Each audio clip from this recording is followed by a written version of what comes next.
as the Angels embark on the 2018 season. That is gone! New is everywhere. New additions, bolstering the infield and outfield. Big fly for Zach Kozar. New experiments as Shohei Ohtani looks to make an impact as a two-way player.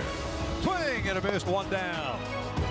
Even home improvements. But amidst the new, Angels fans can find comfort in a return to the familiar, as some of the best in baseball look to power the Halos to the postseason.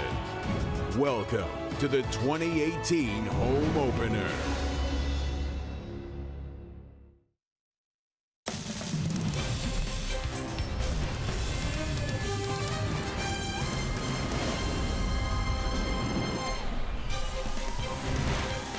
It is baseball time in Southern California. The Angels come down from Northern California with a 3-1 mark after taking the series against the division rival Oakland Athletics. And tonight it's the home opener from the Big A, the Cleveland in Towns, kicking things off, the first of 3 against your Angels. We welcome you inside the Big A for the first time at home this year, and back to Angels baseball here on Fox Sports West along with Mark Gubiza. I'm Victor Rojas, and I know over the weekend we certainly talked about all the new faces that this Angels ball club has had, and it's already kind of reared its head this weekend with the victories in Oakland. It's not just about Mike Trout and Shohei Ohtani. There are other guys that are certainly contributing. Yeah, Victor, Billy Apter said it best. He needed some depth and some balance in this lineup. We've seen it so far already this season in the first 4 games. Zach Kozar has even been better than we anticipated. Batting average just under 370. He's got 4 extra base hits. He's played third base, he's played some second base, and he's been outstanding defensive. But what he's done at the plate, the patience, even with 2 strikes. And speaking of defensively, Andrelton Simmons, but what he's done already with the bat, 438 batting average with 4 RBI, hit the ball up the middle. Hey, if you elevate a pitch, it is going to be hit hard by Simba. He's been outstanding, carried last year's offensive season already in the early part. And Cole Calhoun, remember what he did his first at bat. He triples off the right field wall. He's had some very good swings, homered to left center field, had a big RBI single yesterday in that game to add on. So he's been swinging the bat well. Tremendous spring training for Cole Calhoun. The balance in the lineup, you know Mike Trout, Albert Pujols, Justin Upton are going to do their job, but those 3 other guys have really helped balance this lineup. I tell you what, the starting pitching has been solid for the Angels. J.C. Ramirez gets his first start of 2018. Mike Clevenger's on the mound for the Cleveland Indians. Now we can put all this home opener stuff behind us. We are just about ready for baseball here at the Big A. Sit back, relax. We're going to bring you the lineups and the first pitch when we return.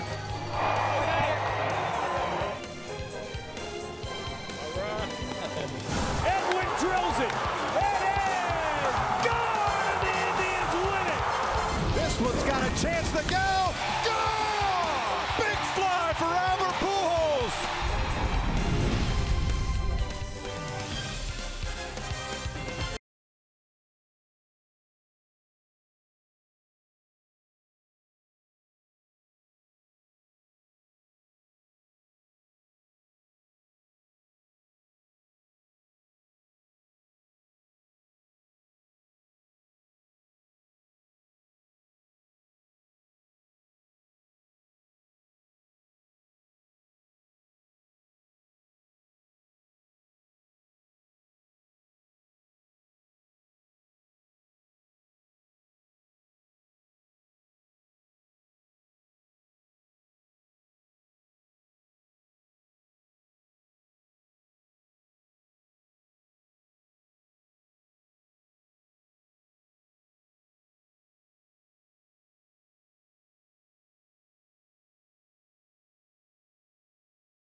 baseball here at the Angels home opener. This is the second opener for the Cleveland Indians. They just came down from Seattle. They will start their home opener over the weekend in Cleveland. But the Angels see if they can kind of keep it rolling after taking 3 of 4 against the Oakland A's. Here's the lineup for Terry Francona's lineup. The Indians at 1-2 on the season. Francisco Lindor will lead things off at shortstop. Jason Kipnis injured quite a bit last year. He's at second base.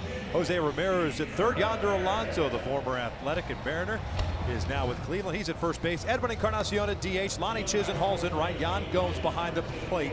Tyler Naquin in left field. And it's Bradley Zimmer batting ninth and playing center field. J.C. Ramirez a season ago was cut short. However, before that, he was spectacular as a starter. 27 games, 24 starts, 11-10, and a 4.15 ERA. And that firm fastball, 93 to 98, slider, curveball, my go-tos for JC to be successful against this very good Cleveland Indian team. Get those soft outs on his fastball, down in the strike zone, off the end of the bat, running inside, get those ground ball outs. Good fastball command, very important for JC, and then finish off these hitters with that nasty slider he'll throw. Looks like a strike, ends up out of the strike zone. Sharp break to the slider for the punch out.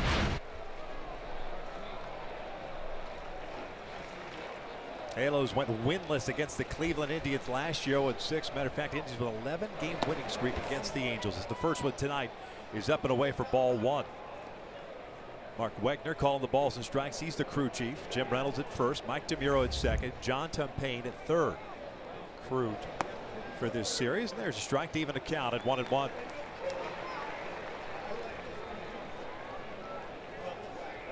Lindor so far this year 2 for 13. Did a very good season last year. 2-time All-Star. Switch hitter takes some stairs. 2 balls and a strike. A lot of buzz in the air here, of course, with the home opener. Folks still filing in here. What an ovation Jered Weaver received throwing out that ceremonial first pitch. That's a pretty good pitch, by the way, he threw. Saw him earlier today. He was slightly nervous, and he's been a guy that's been not only the home opener before, but the season opener on the mound a number of times wearing that Angel uniform. This is line toward left center field. Trout was shading Lindor that way, and at the last second has to leap up. Puts it away for the first out.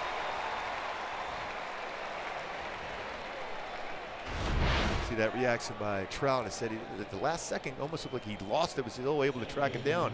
Saw it initially very calmly and then had to leap up. The ball was hit very hard by Lindor, who's got real good numbers in his career versus the Angels. Trout able to make the play.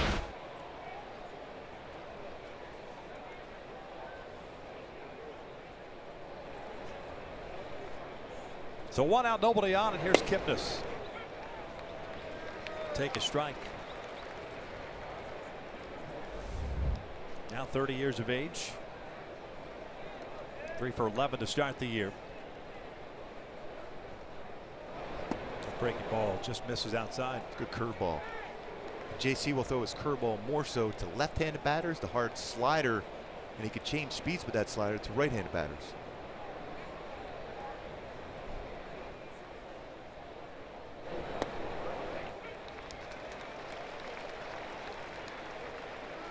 Always working from the stretch. He's been a bullpen guy at the major league level prior to the move to the rotation by the Angels last year.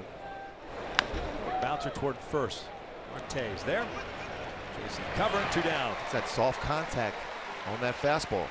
Let's take a look at the Angels on the defensive side of things. Upton's in left, Trout at center, Calhoun in right. The infield with Valbuena and Simmons on the left side. Cozart and Marte on the right.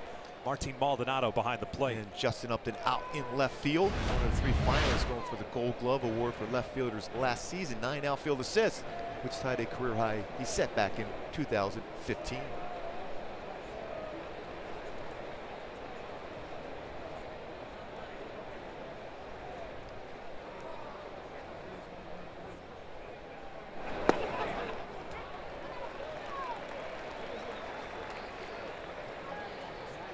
A fantastic player, Jose Ramirez, off to a slow start and a great season last year.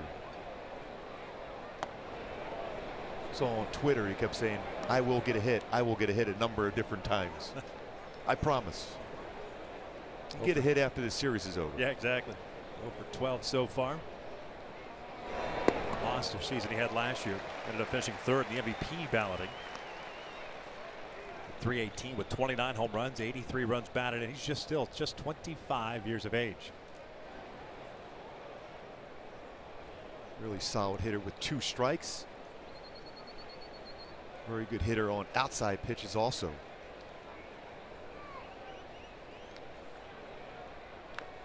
Just got a piece of it. 1-2, 2 quick outs for J.C. Ramirez on a fly ball in the center. Ground ball to first.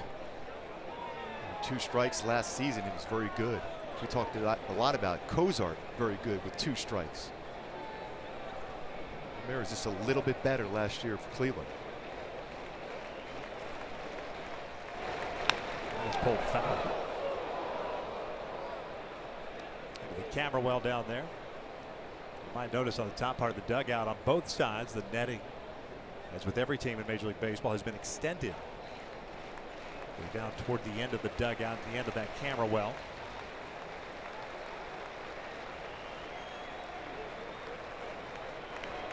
One-two. Chopper right side. Marte far to his right has it. Straightens up, throws to JC, cover. Nice play by Jeffrey Marte, and not an easy one. And that's one of those tough plays as a first base. You want to be aggressive, but knowing where Cozart is, a little easier play for him, and then Marte go back, but still a good throw to J.C. Ramirez. 1, 2, 3.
Visit Jeep.com to learn more. By Mercury Insurance, we're on a mission to save you money. Log on to MercuryInsurance.com to get a fast, free quote and see how much you can save. And by your SoCal Mazda dealers. Mazda, driving matters. No scores. We begin the bottom of the first inning in the Angels home opener of 2018. We'll take a look at the Halos lineup for game number 5 of the season. Zach Cozart is going to lead things off for the Angels at second base. Trout at center, Upton at left, Pujols at DH, Calhoun at right, Simmons at shortstop, Luis Valbuena at third, Marte at first base, and Martin Maldonado batting ninth. He is behind the plate, taking on the 27-year-old right-hander native of Jacksonville, Florida, one-time Angel farmhand. Mike Clevenger's on the mound for Cleveland. Yeah, 12-game winner last season, 91-95 fastball, slider, curveball, changeup. Looks very quickly, and Cozart lifts one out towards center field. Lifting back on it is Zimmer. He'll put it away. One pitch, one out to start the bottom of the first. My go-tos to be successful against Clevenger is you got to work favorable counts. So we're going to show throughout this game the numbers against him when he's behind in the count and throw his timing off. He's a guy, high energy guy, doesn't waste a whole lot of time. Step out of the batter's box every once in a while, throw him off his game.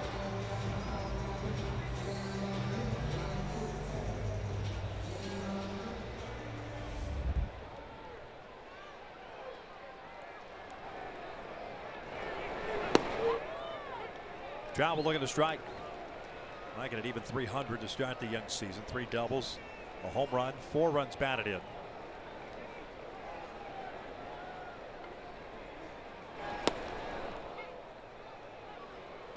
Oh, and 2. Mike doesn't like the call. Thought that pitch was off the plate.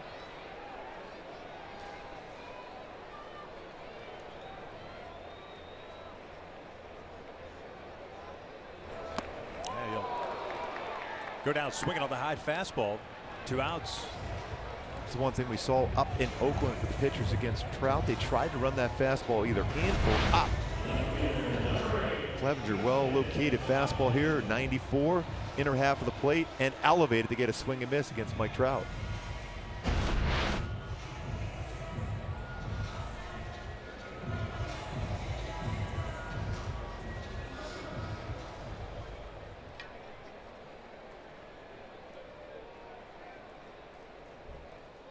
Here's Upton. First pitch in there. Justin 4 for 17 so far. 1 double. 2 runs batted in.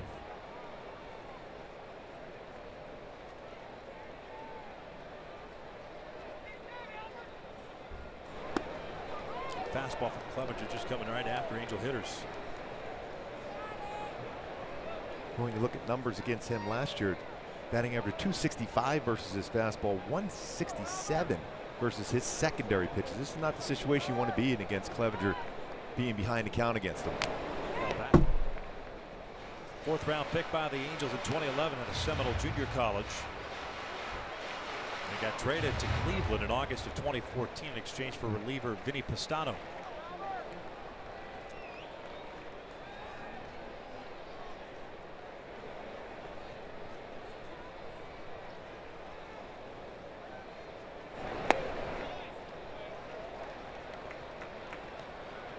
One and 2. That's the first pitch out of the strike zone that Clevenger has thrown. Ramirez retiring the side in the top of the first. Clevenger's retired the first 2 so far here, the bottom of the inning. Breaking ball. It's tap foul.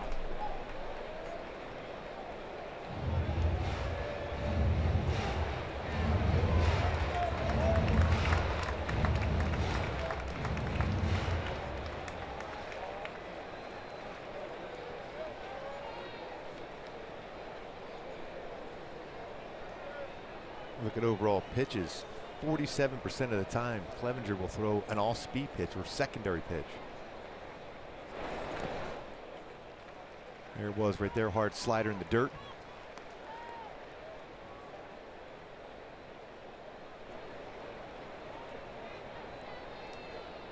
There's fastball numbers.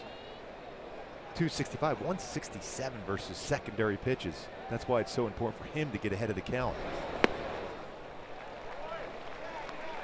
Numbers change around quite a bit when he's behind in the count and into a hitter's count. 4th career start for Clevenger against the Angels. 2-0 and a 3.94 ERA. He's taking this one to a full count. Upton takes ball 4. Just missed outside. A 2-out walk will give Albert an opportunity here in the first. Check out the Indians on the defensive side of things. Naquin, Zimmer, and Chisenhall in the outfield from left to right. Ramirez, Lindor, Kipnis, and Alonso from third to first. Gomes behind the plate. 2 really special shortstops in this game tonight. Francisco Lindor won the Gold Glove and Platinum Glove back in 2016 at shortstop. Andrelton Simmons won the Gold Glove last season.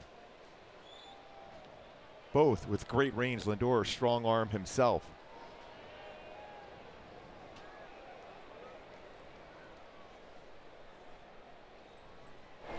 Albert fouls off the first offering. Certainly a lot of room on that right side of the infield for Albert. The shift on. Pujols went hitless yesterday. 4 for 19 so far. 1 double, 1 home run, 3 runs batted in.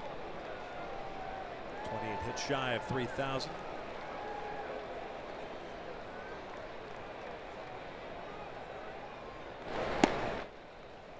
What? Especially when you have Clevenger throws a lot of sliders. A fastball on the outer part of the plate. Albert, good chance, especially if he ends up being behind the count at some point, hit a ball to that right side of the infield.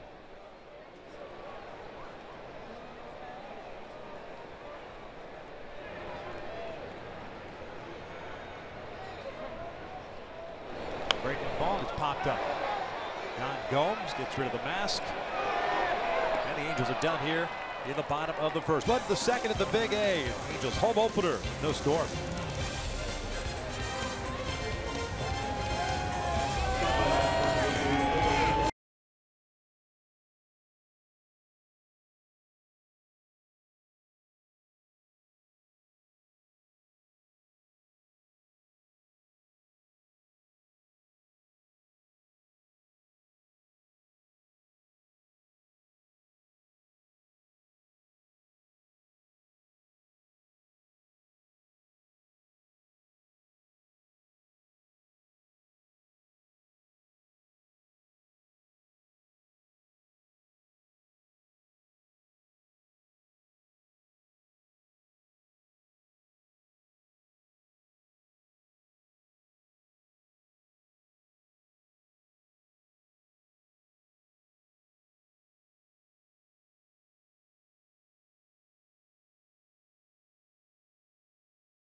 Hey, get your red on. Support the Angels every home game this year with Halo season seats. For more information, just call 888-796-HALO or go to angels.com/season seats to become a season seat holder. Scoreless here in the second.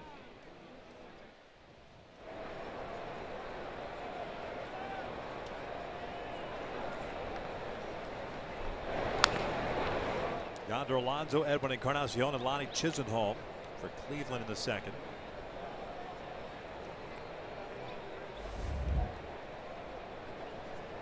Yonder 3 for 10. Signing with Cleveland this past offseason. All-star season last year between Oakland and Seattle. Carlos Santana left the Cleveland Indians to go to the Philadelphia Phillies. Saw those numbers from last year, 28 home runs for Alonso. Huge increase as far as home runs for him from his career best. See that single digits all the way up to last season, where we talk a lot about that launch angle. That's exactly what he was trying to hit, more baseballs in the air. There's a guy to hit the ball on the ground, made a lot more contact, line drives. Made that switch to lift the ball in the air.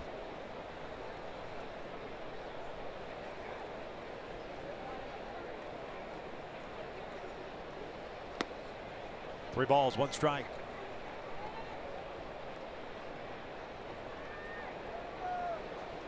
One fly ball out, two ground outs for Ramirez in the first. Last tune-up for him was at Dodger Stadium in the Freeway Series. Cozart out in shallow right. Alonso lifts one out to left center. Not very deep. Trout looks like he's calling for it. One down. They don't cue a fly ball from Alonso. And my Hyundai key for this game for the Angels to break that 11-game losing streak to the Cleveland Indians. Well, Imagine Dragons, whatever it takes. Obviously, it's going to be started here with the starting pitcher, J.C. Ramirez. Some solid defense, some clutch hitting, but whatever it takes to break the losing streak to this very good Cleveland Indian Ball Club.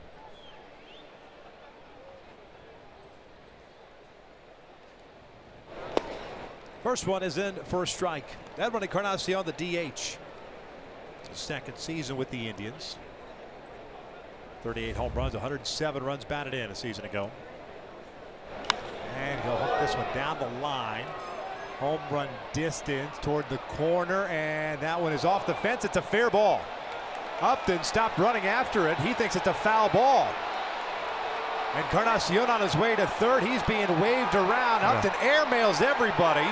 And right now it's an inside the park home run.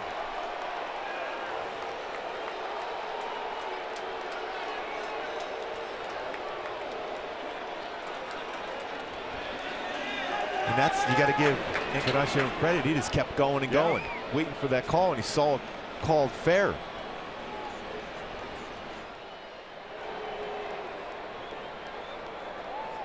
The thing of it is if Justin just hits Simmons as the cutoff, they got to play at the plate. That looks like it's right on the line from that angle. Well, the question is, did it hit this guy's glove? Well, that's definitely off that line, that yellow line.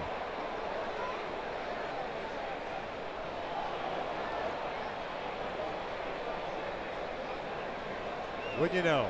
Dodger fan in the front row, hugging on Upton after the fact.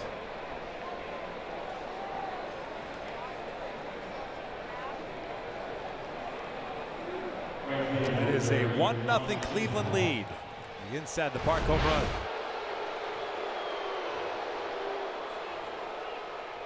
See, it just kept hooking back and hits right on that yellow line, the padding. The question to me is, does the ball make contact with that guy's glove? And apparently it did not. And they're fanning Encarnacion running around the bases. He generally has that one arm down flap going around on a home run over the wall.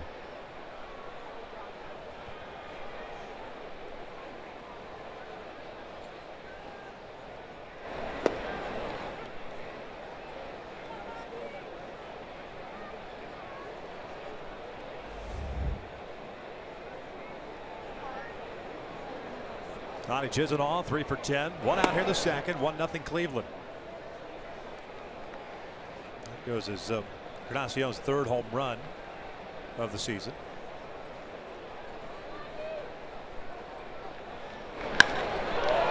He's pulled, and with the shift on, it doesn't matter. Cozart is out there in shallow right, 2 down. Boy, as a hitter, you think you hit the ball well, and Cozart saw him in Oakland playing very deep in right field from his second base position with the shift on. He's able to make this play, lines it. Chisenhall does. Cozart back there to make a solid defensive play. He has really adjusted well to second base. Remember, he never played second base. Never started a game at second base in his career, nor did he ever start at third base coming into the season. Been solid at both positions.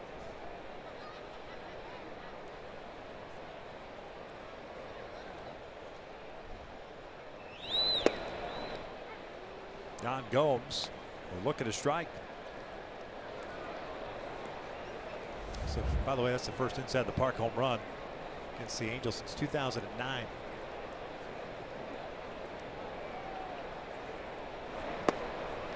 Oh, 2. Well, you can see how that baseball from our angle was just drifting, getting closer to that foul pole. Ends up hitting the padding on that yellow line and kicked away from Upton. And there's no way Trout can get over there. That's a long run for him.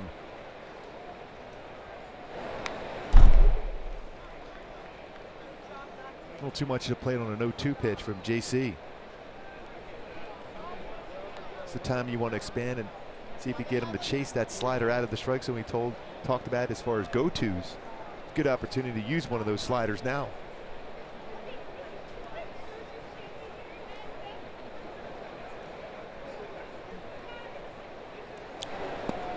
There it is.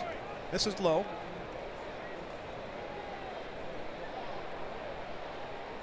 One ball, 2 strikes.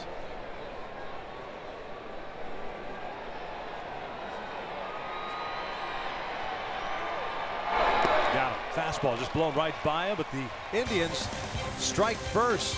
Inside the park home run by Edwin Encarnacion gives the Tribe a 1-0 lead.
Encarnacion inside the park home run, and it's our pleasure to welcome in future Angel Hall of Famer Jered Weaver. Is kind enough to join us in the booth, and it's got to feel good. Put the uni back on, step in front of the mound this time, and throw a ceremonial first pitch. Yeah, it was cool, man. It was exciting. The fans obviously were very supportive throughout the years, and it was quite a great ovation there. It was cool, man. And I was a guy that didn't like to people stepping on the mound before I pitched, so I was going to give Ramirez a little respect out there and stay off his dirt. I love that, Weaver. The fans went nuts when you went out there. By the way, that had some pretty good fuzz on that fastball. Yeah, I don't know what happened. It was weird.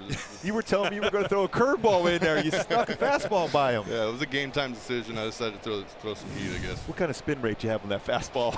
That's why I had to get out of baseball and start talking about all that stuff. Oh man, how's retirement treating you? A lot of time with the family, playing some golf? Yeah, a little golf. My wife lets me out of the house every now and again, and raising kids, and we got a third one on the way in June, and just enjoying family, man. And it's nice to finally be at home and have a home base, and you know, spend time with the brother and my mom and dad. It's been fun. A little bit more difficult sitting at home watching a baseball game as opposed to being a part of it for so many years. You know what? The transition wasn't that hard for me. You know, I think that if I wouldn't have tried to keep playing and looked back and was like, what if? Right. But you know, I tried and just didn't work out, and I totally left at ease, and you know, I'm in a great place. It's fine. I'm having fun with it. How odd was it come spring training? You're used to going down to Arizona for spring training, and all of a sudden you're not there. Was it difficult? At least that part. It wasn't difficult for me. I think more for my wife. She wanted me out of the house. I think she was just like, okay, it's time to go to work now, right? And you know, I'm like, babe, I'm gonna be here for a little bit, so you better get used to this. She was pretending she was Dino Ebel at the door, just waving you out. Exactly. Yeah. Come on. You got to get out to Arizona, babe. It's time. Oh man, Cole leading things off. He'll be followed by Simmons and Valbuena. Jered Weaver joining us, and you know, Gooby mentioned the round of applause.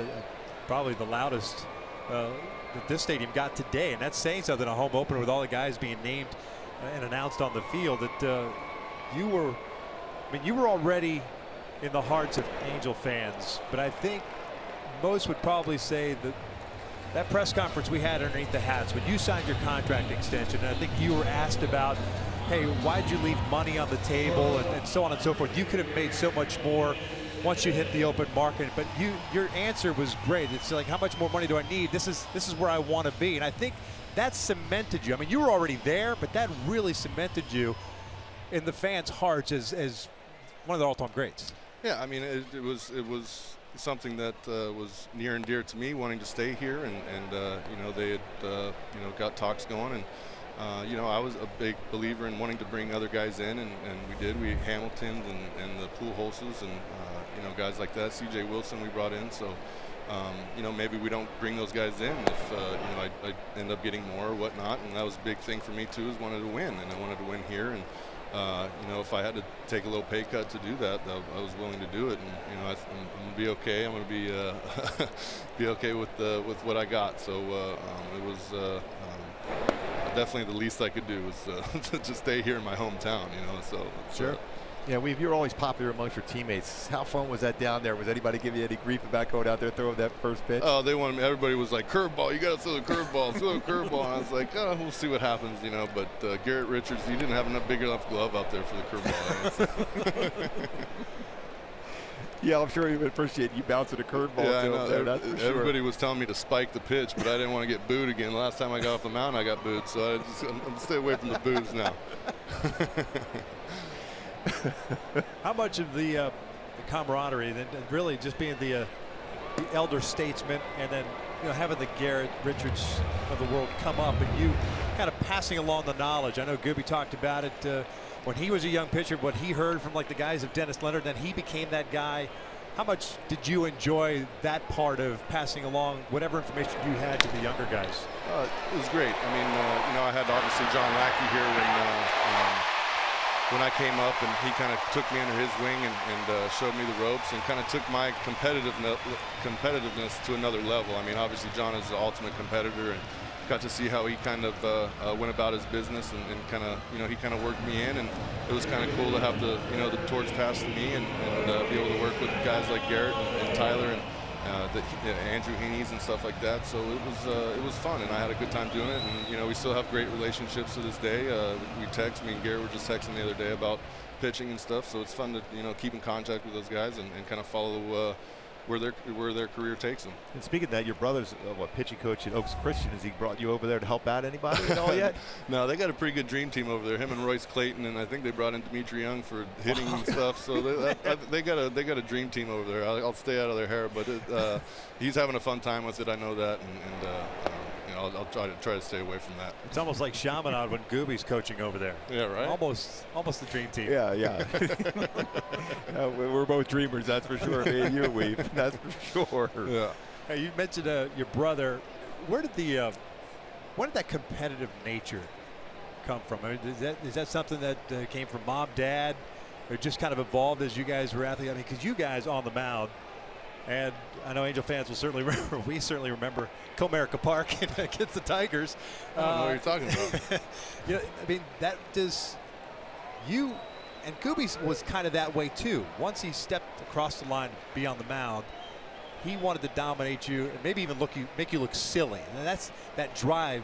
You can't teach that. When was the first time you kind of felt that as a player? I just kind of felt like I always had to prove myself, and I had an older brother that was 6 years older, and he was doing all these great things, and I was the younger kid, and I was like, hey, look at me, I'm doing stuff too, So I kind of had that.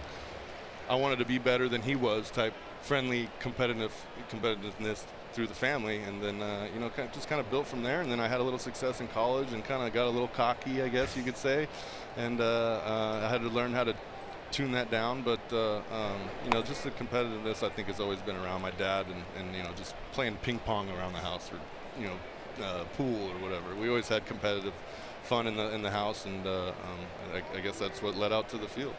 Playing basketball in high school, you think that helped you as far as what you did on the baseball field too? Because in basketball, you're always having that competition inside that lane, and you being a taller guy, you had to deal with that your whole career in basketball also. Yeah, I mean, basketball was always near and dear to me. That was my favorite sport growing up, and obviously we had some good teams there in Simi, and to compete with those guys was awesome. And I've always been a competitive guy, and just once I got to the professional level, it just kind of went to another level, I guess. Remember many years ago when Twitter started to take hold of the world, and I think maybe once or twice you may have scoffed at the notion of social media, and perhaps made fun of some people, who knows, or not. But you have since become a member of the social media fan club and are on Twitter quite a bit. Unfortunately. Yeah. Why did you decide to do it? Was it Heron? Did he talk you into it? A little bit of that, yeah. I think, I was just going to send that tweet out of me retiring for the fans, and I was just going to shut it down after that. But Dan kind of talked me into, hey, maybe you should throw your humor out there, kind of show a different side of you.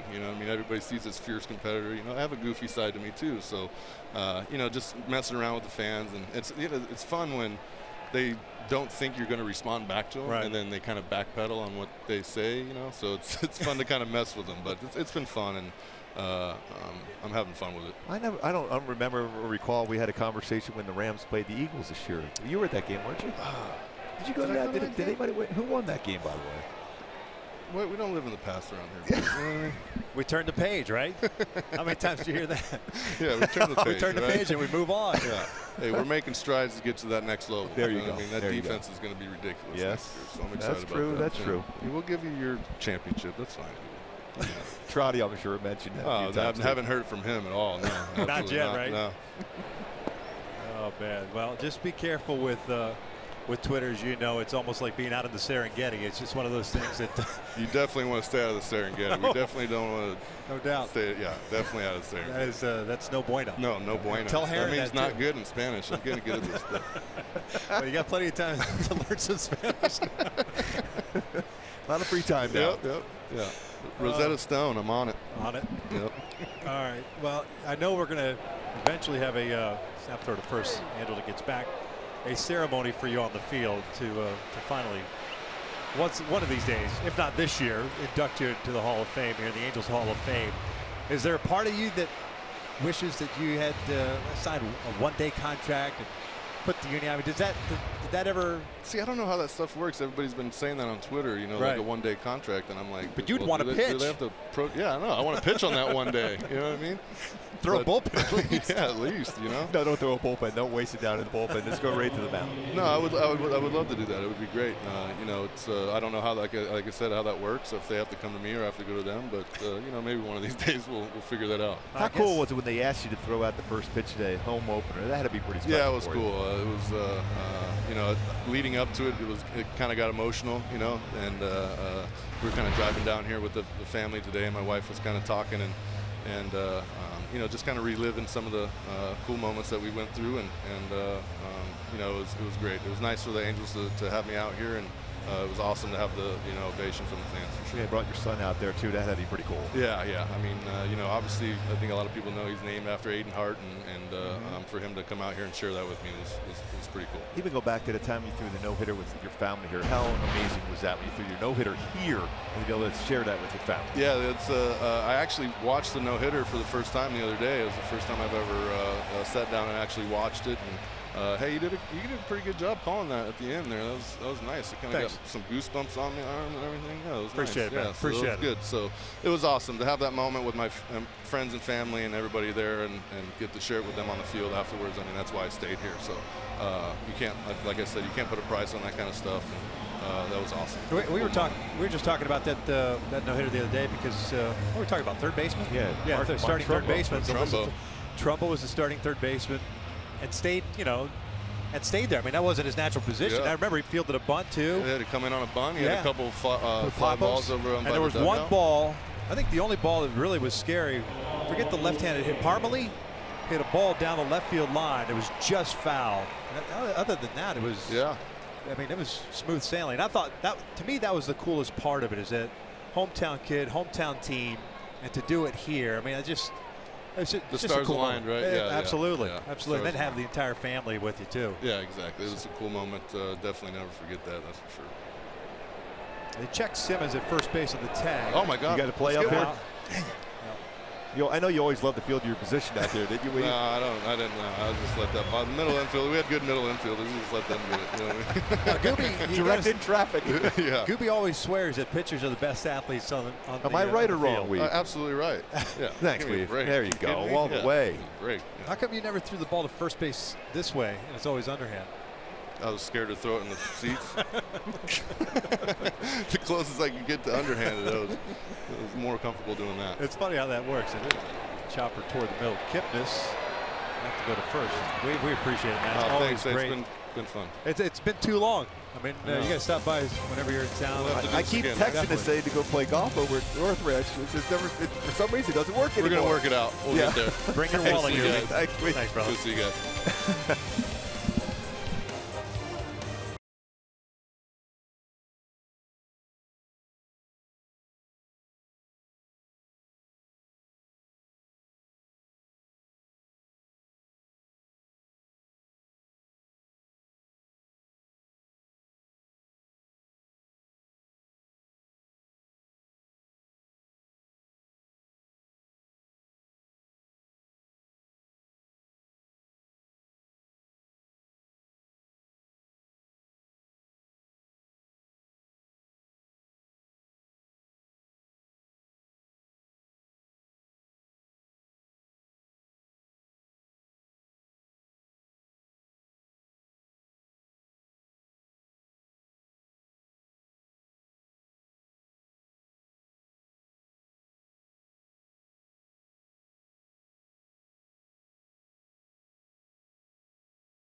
Inside the park home run by Edwin Encarnacion in the second. The only scoring thus far. It'll be 8-9-1 coming up for Cleveland. That was his second career inside the park home run. He can hit them over the fence and hit them inside the park variety. We appreciate Jered Weaver. Yeah, hopefully folks at home enjoyed that hits. That's Jered. That's how he's always been, except on game days. Yes. He's a different guy. Let's flip that switch, and that's why he won so many games on the mound in that Angels uniform. I've been pretty lucky to have built a relationship with him over the years. He's a great guy. As you can tell, the Angel fans, not only here at the ballpark, watching at home, just love Weave the way he went out and competed.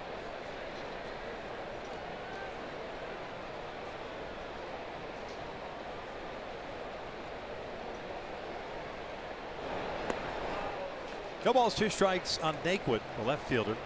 1 for 8 to start the season. A first-round pick, 2012 by Cleveland and Texas A&M.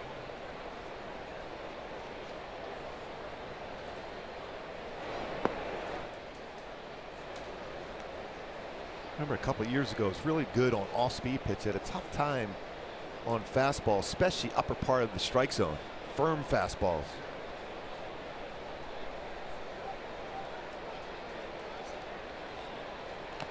Down with a high fastball. May have foul tipped it into the mitt. Well, down. Back-to-back strikeouts now for JC. Again, you know that scouting report. He has a tough time catching up to that heater upstairs, and he threw him a fastball upstairs and gets him. Upper part of the strike zone. Swing and miss.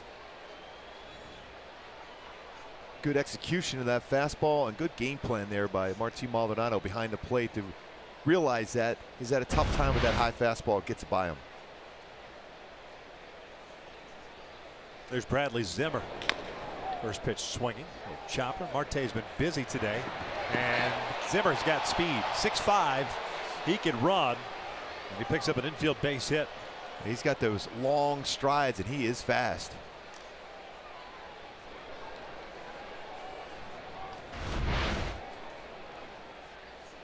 And the flip over there, trying to get to that base before the foot is down. That didn't quite get to that base first. Good angle that JC took.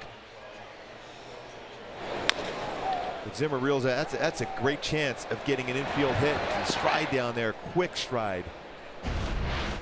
Zimmer beats it out. Stolen base threat. Cleveland has struggled scoring runs this season, so they might be on the run here. JC gave up 14 stolen base in 19 attempts last season. This is a scenario for a potential stolen base, especially with a dangerous hitter at the plate. Lindor, fly ball to center field to start the game.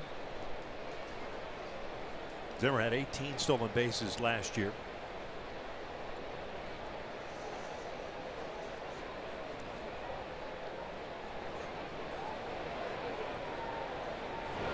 Leaning. Look, he's ready to go. Not a bad time. Also, another pitch here in the strike zone with no contact made. A back pick by Martin Maldonado. 1 so far this year, 4 wearing an Angel uniform.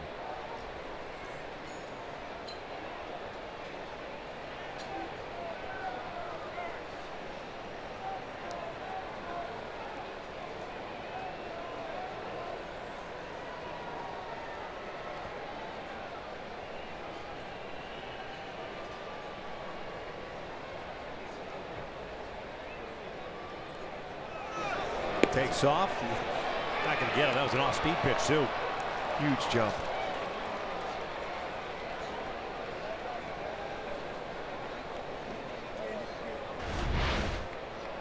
See that big jump? That's about 4 or 5 steps before that baseball is delivered. No chance for Maldonado to throw him out. The only thing you can hope for is when he slides in, he goes off the base, and that's why you see Andrelton Simmons try to keep that tag applied after scooping that low throw. Very similar to the play we saw on the replay at first base with Simmons.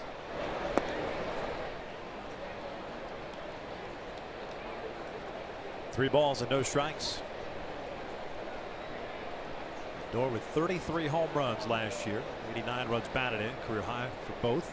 723 plate appearances. It's inside, gets away from Maldonado. Zimmer's trying to go to third. Low throw. Valbuena can't handle it. 2-0 Cleveland. Zimmer easily had third base. Real no reason to throw that ball. That'll be the first error committed by the Angels this year. It'll be a wild pitch in the air on Maldonado.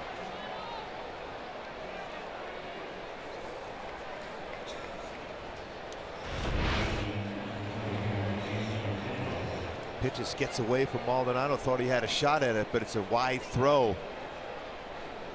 Zimmer read that one well to be able to get to third base on the walk to Lindor. Lindor with good speed also. He's got one stolen base so far this year. He's a threat to steal.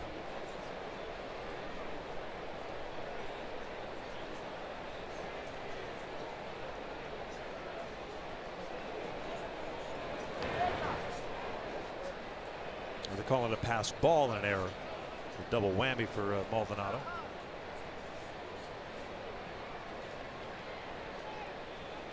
Lindor's free pass, first one issued by JC. Pretty big lead for Lindor.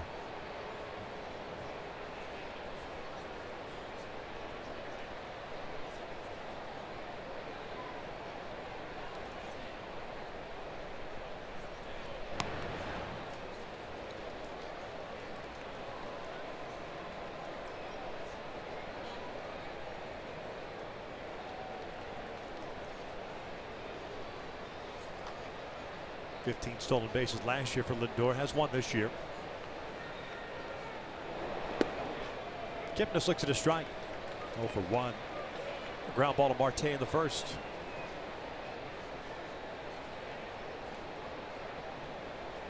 Head of the count 0-1.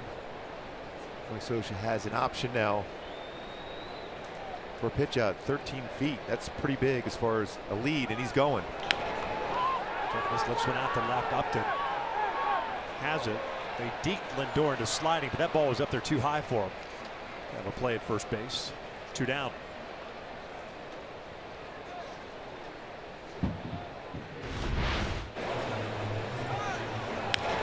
Lindor going right away, sliding in.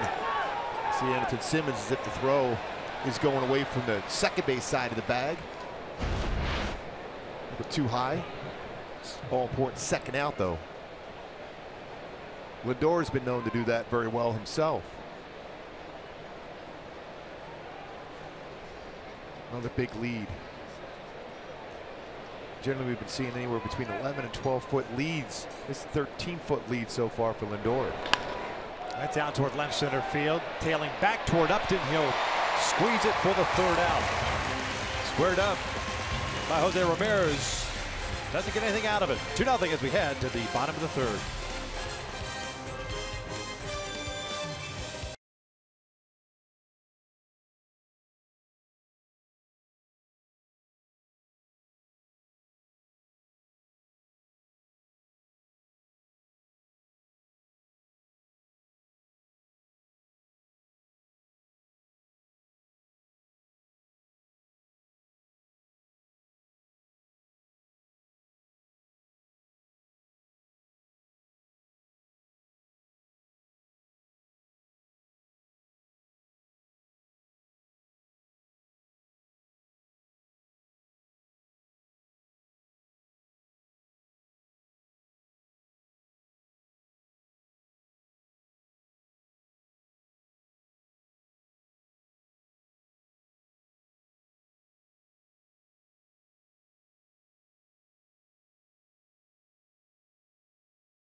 Drive to success for Mike Scioscia's Angels over the last 16 seasons at home opener, .577 winning percentage, which is his 5th best in Major League Baseball. Winning record in 14 of those seasons. Always get off that good start. Home opener. The Halos here down 2-0. Have to come back against a club they've had some troubles with for the last 11 games. 9-1-2 for the Angels here in the third. Maldonado, Cozart, and Trout. Clevenger's been working ahead of the count. He's faced 9 batters, 8 first pitch strikes. JC Ramirez solid as far as first pitch strike. He's faced 12 batters, 10 first pitch strikes for him.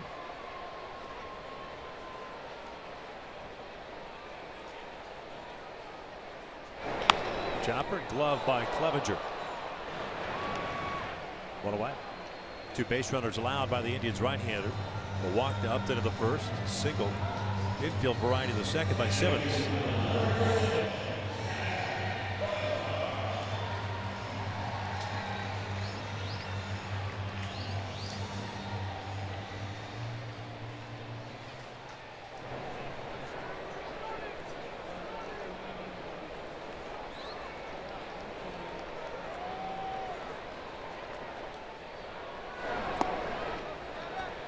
Always important to get ahead of him as far as hitters against Clevenger. His numbers completely change when he's ahead of the count as compared to being behind in the count for Clevenger.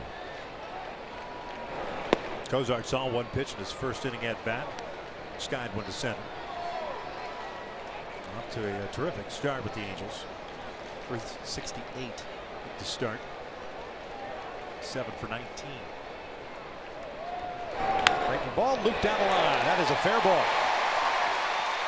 Cozart will turn and try to go to second to throw, and not in time.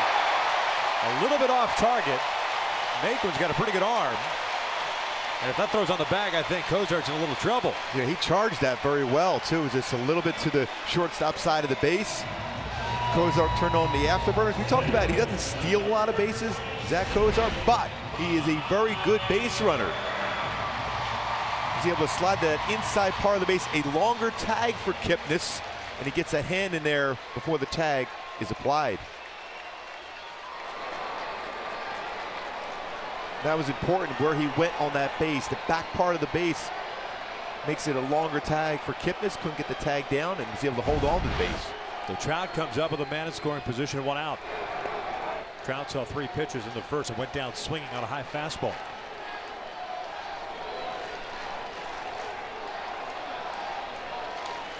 Trout now 1 for 7 against Clevenger.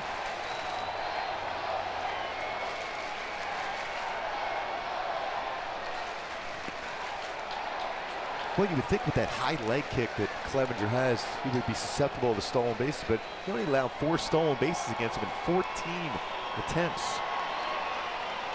It's a quick motion, though.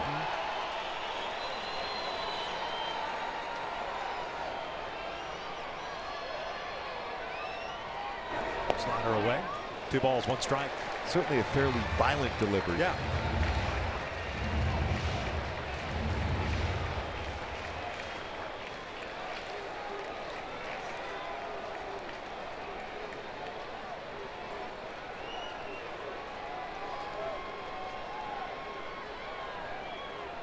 Upton on deck. Here comes a 2-1. Fastball outside, 3-1. That's exactly where you want to be as a hitter against Clevenger. The numbers against him dramatically increase. And in the OPS too, ahead of the count, a lot of success for him. Behind in the count, look at the huge difference. 1193 OPS against him when he is behind in the count, where he is right now against the best player in the game. Breaking ball, and he popped it up. Alonso with the catch, 2 outs. That was a mistake pitch by Clevenger. Got away with it as a backup breaking ball. Trout looking, got to that count he wanted, a 3-1 count. Look at the location it was supposed to be. Gomes has that target set on the outside corner, and it backed up on him. The slider, kind of that cement mixer kind, and it jammed Trout. See where it jammed him just above the handle. He was ready for that pitch away, the drive.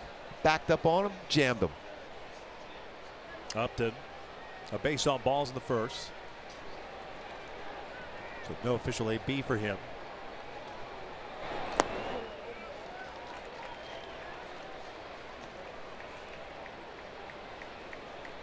Three for 7 against Clevenger in his career. Last year threw about 16% of his pitches were changeup. That was a changeup first pitch.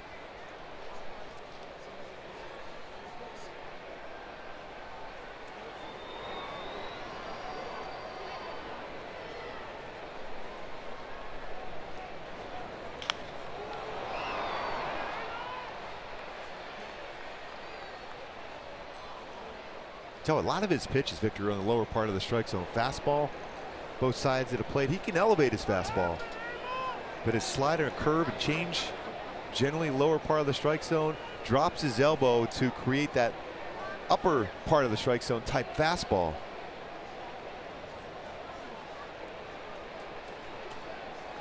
Cozart over at second. 1 out double. 2 balls, 1 strike. And pretty much the one pitch we've seen him elevate was on that strike 3 to Trout in the first.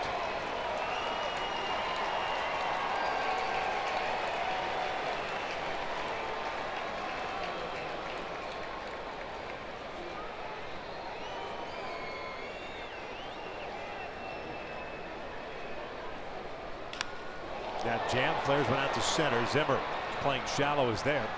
And the Angels leave that double stranded in scoring position. 3 in the books here at the Big A. 2-0 Cleveland.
TV all season long. Sign up now through April 2nd at T-Mobile.com/MLB. We begin the 4th. Angels home opener. Halos down 2-0. Jered Alonso will lead things off against J.C. Ramirez. And he'll make it 3-0. Cole Calhoun will watch this one going to the seats. Jered Alonso hits his 2nd home run of the season. Always hacking, it seems like, early on in the count. And trying to lift the ball in the air. First at bat, fly ball to center. This baseball, home run to right center. What a completely different hitter starting last season as far as trying to lift the baseball. Got that foot down, the timing, and then that lift. The launch angle he has created. Great backspin on the baseball to hit more home runs. 2 already this season, 28 last season. Well, first 2 runs somewhat of head scratchers. That one no doubter by Alonso. Little pop up. Simmons, Cozart, Angelton call for it. 1 down. And the thing for J.C. Ramirez, last season he really struggled getting that first batter of the inning out, but so far in the game prior to that home run to Alonso, he was able to retire the first batter each inning.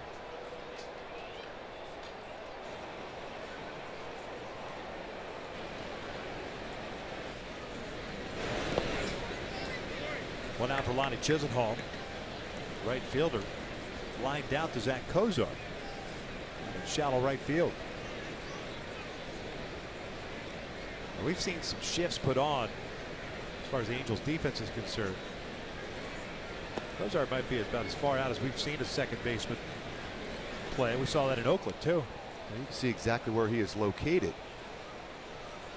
Pretty unusual to see where he's at. There's still a lot of room on that right side of the infield where Anthony Simmons is still playing, shading towards the shortstop position.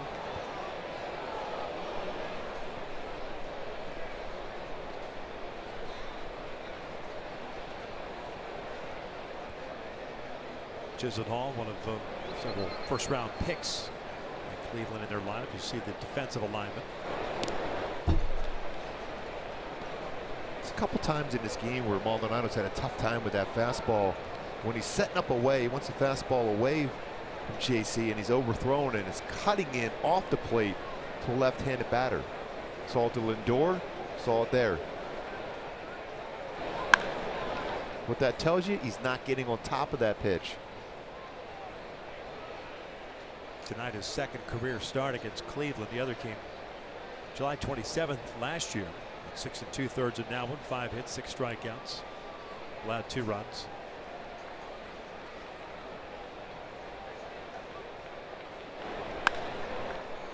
Some slicing out of play. The count remains full at 3-2. Solo runs for Cleveland in each of the last 3 innings.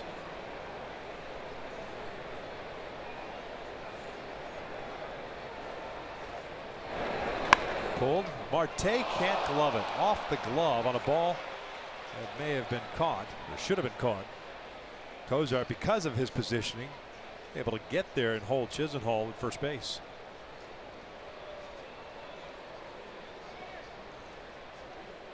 It's a team coming into the game hitting 186, Cleveland. First 3 games of the season. Off the end of the glove of Jeffrey Marte.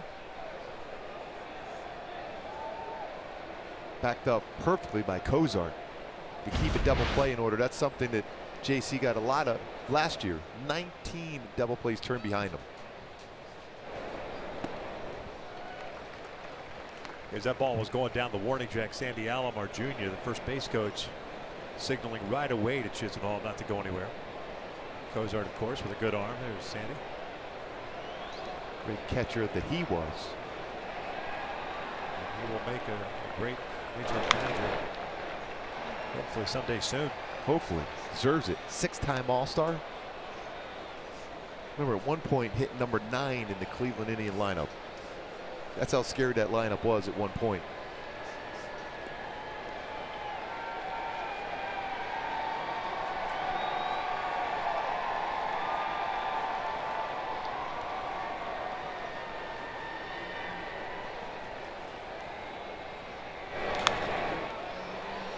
Still at 0-2.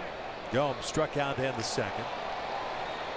2 strikeouts for JC. 4 hits total for Cleveland, 2 for the Angels.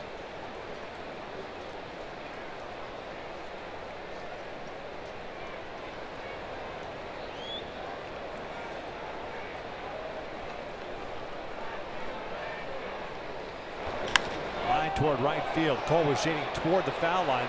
This one slicing back toward him. Fortunately.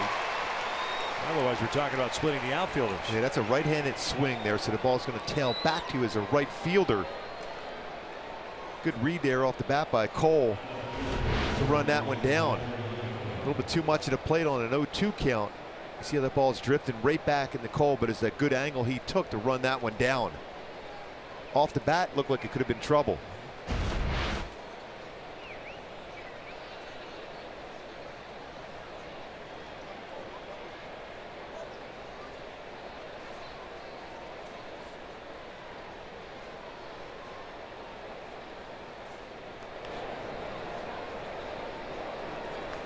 One thing so far for JC, everything's kind of firm.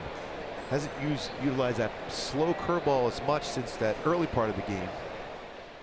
Slider, fastball, but he has that ability to change speeds with his curveball, especially against lefties. Looked like he tried it there, but hadn't thrown it in a while. It's tough to get a feel for that pitch.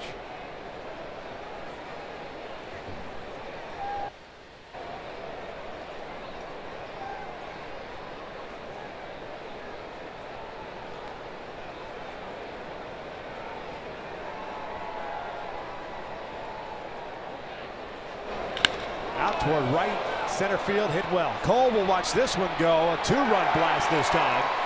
Off the bat of Tyler Naquin, 5-0 Cleveland.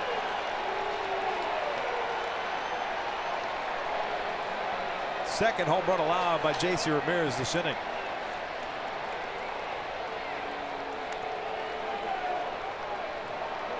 Coming into this game, 4 home runs in the entire season for Cleveland, 3 tonight. That pitch is right out over the plate. When you're going to go fastball, you get it by upstairs, just below the belt for Naquin. That got out quickly, especially with that home run now in right center field. A lot lower than it used to be.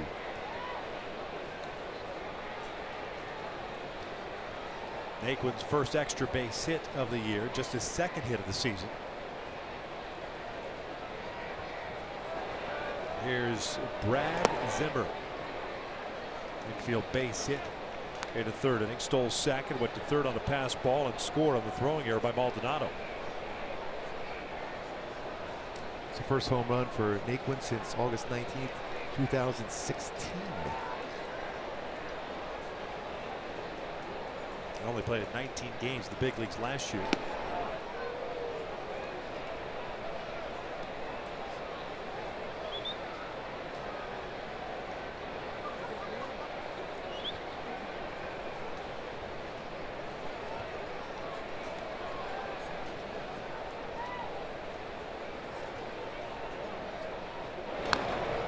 Certainly plenty of time to come back in this game.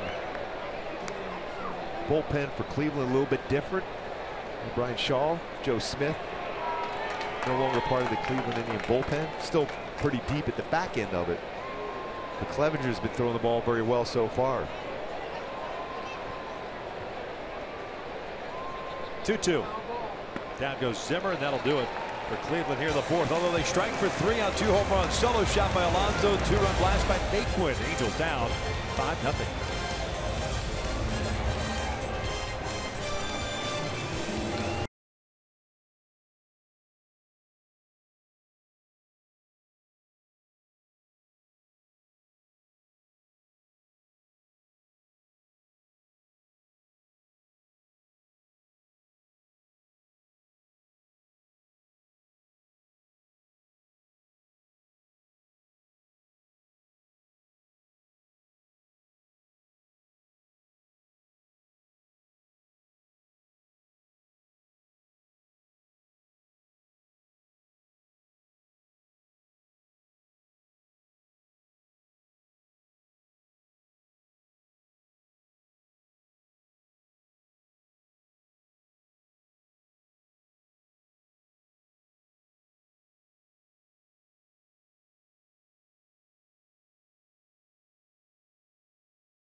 Inning. I'm Alex Curry, and the Halos were busy this offseason with some big changes around the ballpark, from the new giant screens around the Big A, the sound system, but the biggest one was the lowered right field home run line. And when I asked the players about the right field adjustment, Mike Trout said it's good for the hitters, but it's going to be a big adjustment for everybody. Andrelton Simmons said he's excited because they have such a stacked lineup. They're going to see more doubles turn into home runs, but not so much excitement from the pitchers. Garrett Richards said the most important thing for him is just keep pitching his game, try to attack the bottom half of the zone and keep the ball on the ground, and hopefully they hit more home runs than they give up. Gooby, hopefully we see them change that narrative tonight. Well, especially when you think of some of the hitters, especially the right-handed hitters, and Mike Trout hits the ball so well that way. Albert Pujols, Justin Upton will hit the ball that way. You will pick up a few more home runs to right center field. And Cole, he creates that lift anyhow. I don't think that's going to stay in the yard when he turns on one to begin with. Pujols, Calhoun, and Simmons for the Angels here in the fourth, down 5-0. Now remains a no balls, 2 strikes on Albert. Popped down behind the plate in the first.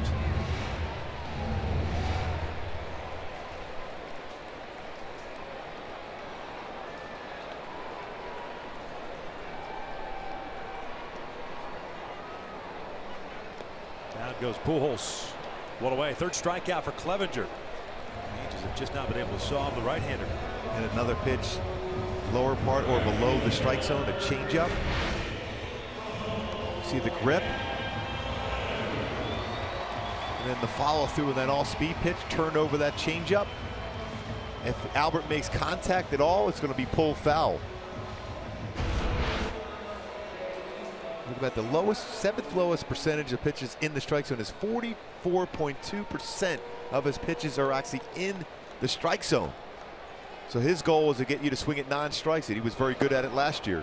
And there's a perfect example of it there against Albert Pujols. A non-strike he got him to swing at.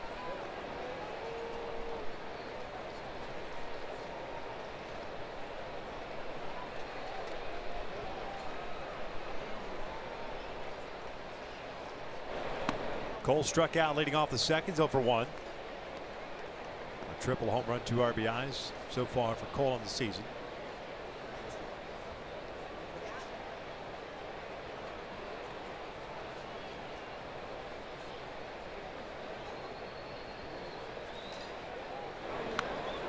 Good hack at a 2-0 pitch. First time Clevenger's been behind in the count 2-0. That's a great 2-0 swing from Cole Calhoun. Clevenger with a 5-0 lead, challenged him. Cole fouls it straight back.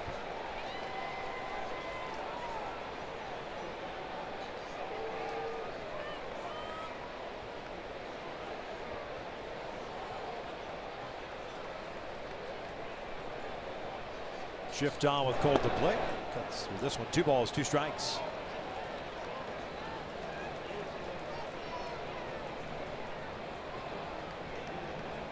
Look at the defense for Cleveland.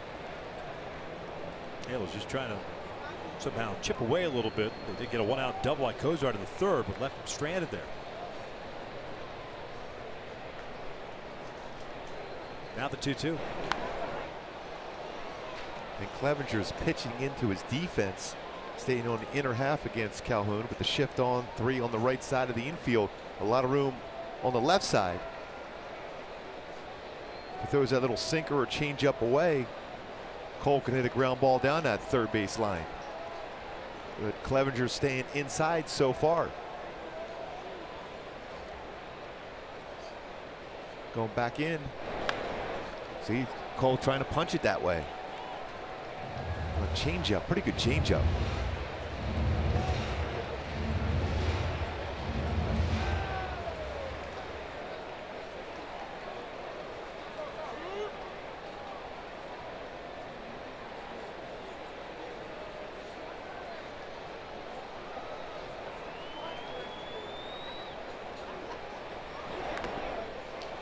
Couldn't hang on to it.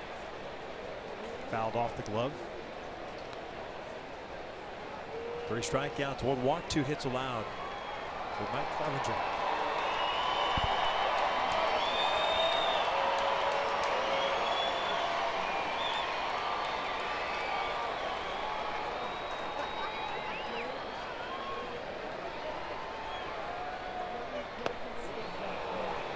Back-to-back strikeouts, 2 outs.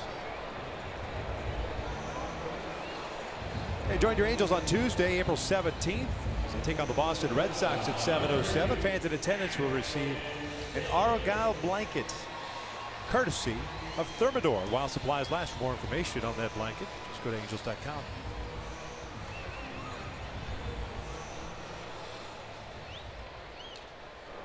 Two outs. Nobody on for Andrelton Simmons. Base hit, infield variety. He will take down low.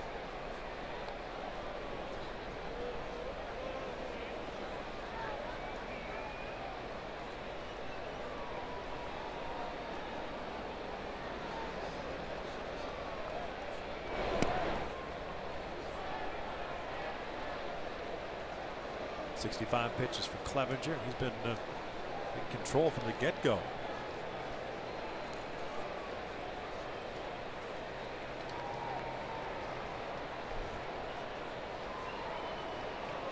Pitching on 9 days rest. His last outing was March 23rd. Spring training. He's really mixed and matched throughout this game. Fastball has been pretty consistent inside and out, up and down in the strike zone, especially lower part of the zone. Solid changeup. Really, sorry, Gibby. Look how well he finished last year in ERA under 1. Simmons now 6 for 8 in his career against Clevenger. 2 hits. I was gonna say last year he was exceptional away from Progressive Field. He had an ERA of 2.45 on the road. Slided it, stayed upstairs. Again, when you throw anything elevated whatsoever against Andrelton Simmons, it's going to be hit well.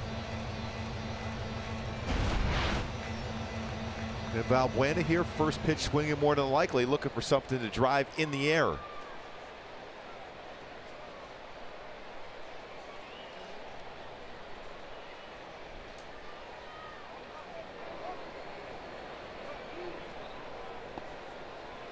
Waits a fly ball to left field in the second. 2 for 15 now to start the year.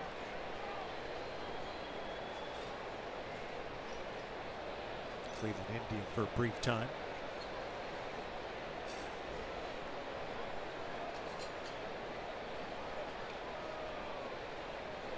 Pulled toward first underneath the glove, but Kipnis is there. And he throws it wide of Alonso. And if he throws it on the bag, I think they've got to play. Yeah, that's a real good play by Kipnis, showing some pretty good range with the shift on, and he's already in that outfield grass. Almost had 2 targets to throw to at first base and ended up throwing it wide. Gets it by Alonso. Sliding play by Kipnis. And with 2 Indian defenders there covering that first base bag, but it's still a wide throw. 2 on now for the Halos with 2 outs. The Angels coming in this game today up in Oakland hit over 400 with 2 outs and runners in scoring position.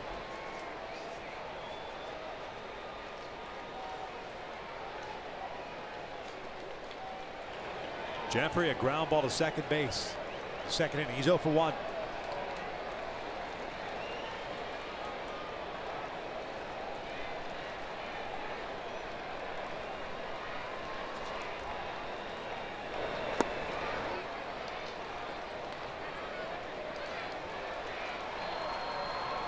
First time tonight the Angels have had multiple base runners on board against Clevenger.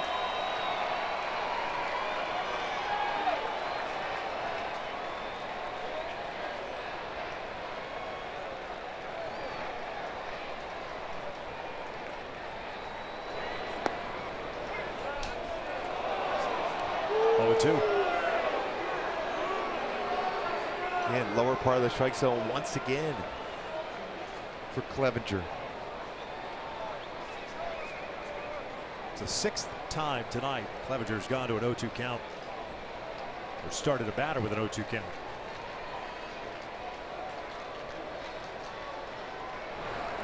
Another one, this one in the dirt. Still a pretty good decision for Clevenger to try that slide in the dirt, especially after the ability to throw 2 of them in the strike zone. Good take there by Jeffrey. Terry Francona, the skipper of the Cleveland Indians, now in his 6th year. Very good manager for a lot of years. A winning manager for a lot of years.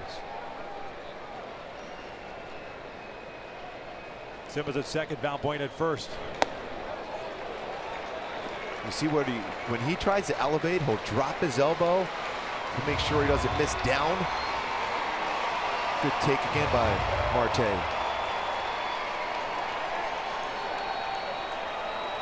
This is where he's throwing his changeup after a high fastball. That's the exact pitch he threw to Albert Pujols. See if Marte can either lay off of that or get if it's in the strike zone.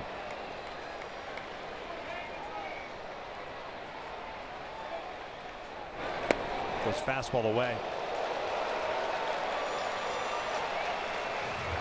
Full count, and now the base runners will get a head start with 2 outs.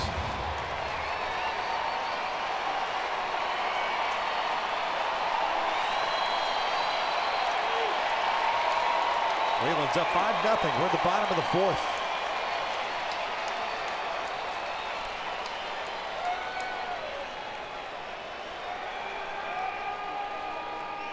Runners go, 3-2, and Marte takes a fastball right down Broadway. We head to the 5th here at the Big A with Cleveland still on top.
Picking up that base, running down the line, named after Nick Adenhart. Weave is up here in the booth in the bottom of 2nd with us. Said his son was going to go down and get to run that base back, the save and defensive play of the game for Jered Weaver. Awesome moment for the whole Weaver family. Here in the 5th, top of the order, due up for Cleveland, up 5-0.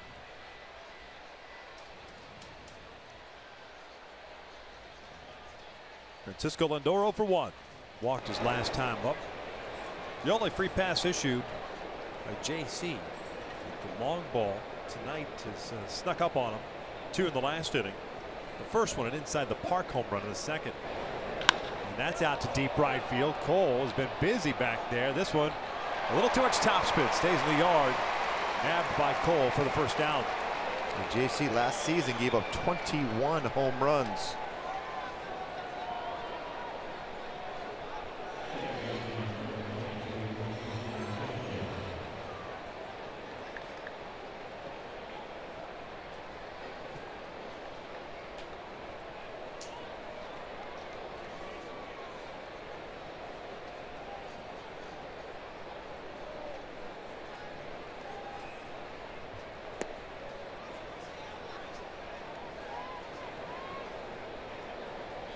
Kept us 0-for-2. Ground ball to first and a fly ball to left.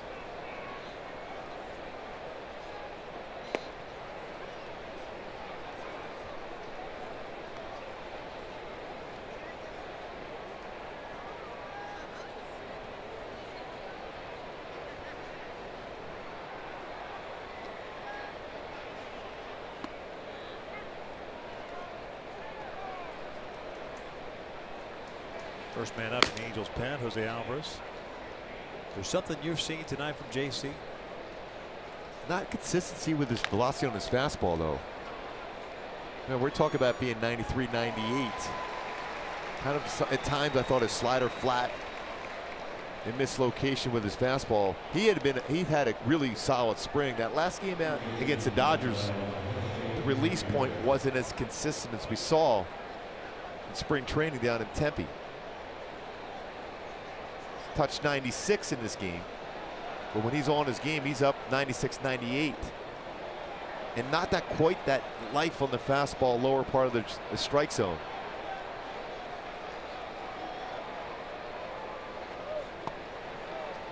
Talked about go-tos coming in, soft contact on his fastball and getting ground ball action. There's 2 ground ball outs in the game for JC.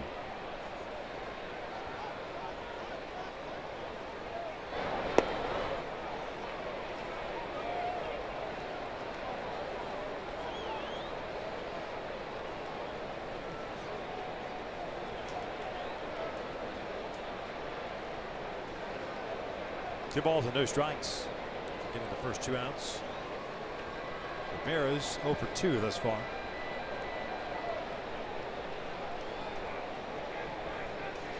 Grounded out to Marte in the first inning. Skied one. Out to Upton in the third. 3-0. It's 1-1-2-3 inning for JC. That was the first inning. And with Alonso on deck, more than likely his last batter. There's a 4-pitch walk after retiring the first 2. Alvarez ready to go. Alonso coming to the plate.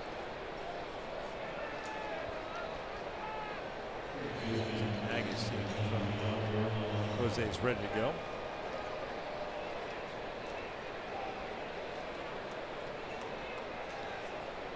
Slow walk usually means the hook soon to follow.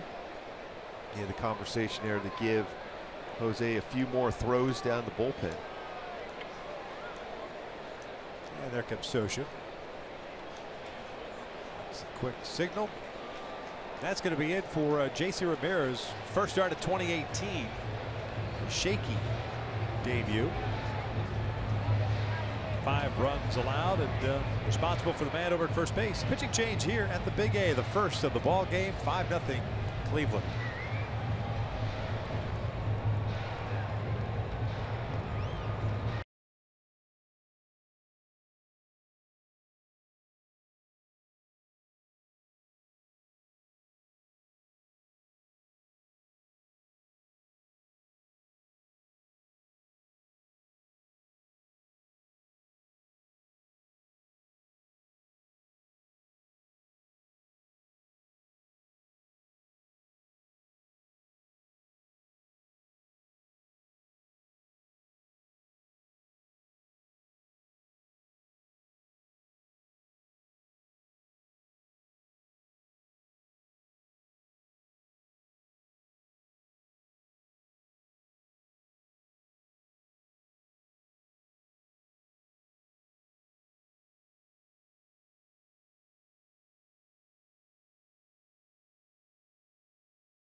By Carl's Jr., the Western Bacon Cheeseburger is calling your name, little buddy. Pick it up.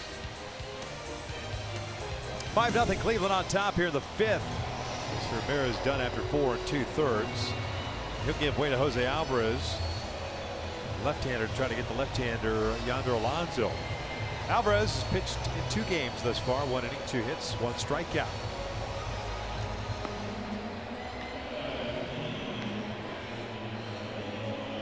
After Alonso homering, leading off the 4th inning against JC, his 2nd home run of the year. His first was a grand slam in Seattle.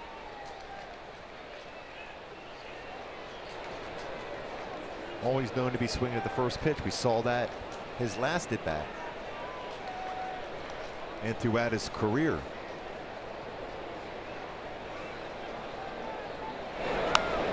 Fouls this one back. No balls in a strike. Right on cue, swinging first pitch. What that tells you as a pitcher, you just don't have to throw him a strike. Get it close enough to the strike zone, allow him to get himself out.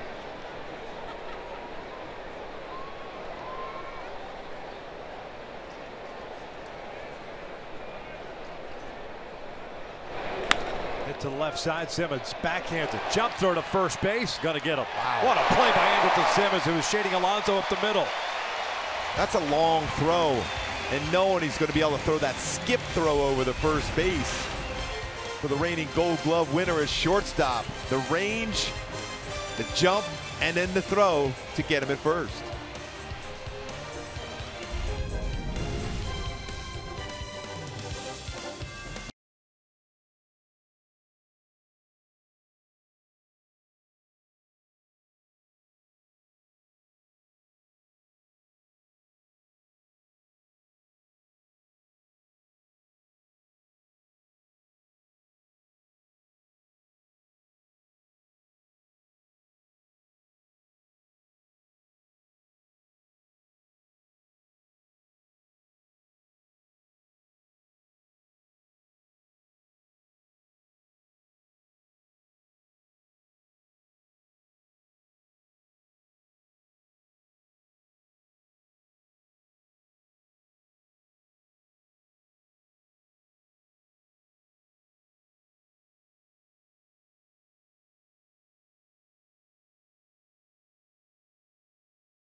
.707 fans in attendance will receive a Pujols countdown to 3,000 action figurine courtesy of Muscle Maker Grill while supplies last. For more information, just go to angels.com. 5-0 Cleveland. Bottom of the 5th. And it's 9-1-2 for the Angels. Maldonado, Cozart, and Trout against Mike Clevenger. Struck out 3 in the 4th inning. He's got 5 in the game. He's issued 1 walk. He's allowed 4 hits.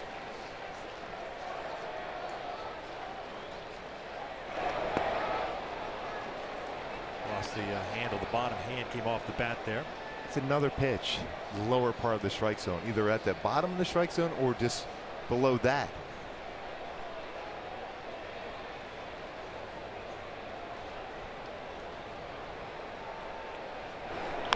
Queued up the first base side. Clevenger's got it. 1 down. Zach Cozart coming to play. Downside for tools of the trade brought to you by Ram Trucks. What about the adjustment made to make him a more productive batter? You see the hands back in 2016, starting in 2017. The bat laid on the shoulder, able to get quicker through the baseball. Not a whole lot of difference between the leg kick, but it's all about getting through quicker with that bat laying on the shoulder. It's certainly carried into this season wearing that Angel uniform, consistently squaring up the baseball. Little adjustment. You see that laying right on the shoulder. He's able to get right through the baseball quicker than when his hands were up higher. 1 for 2 tonight. Double in the third. Third double of the year. Even that out was hit well to center field his first at bat. For first pitch up to center field.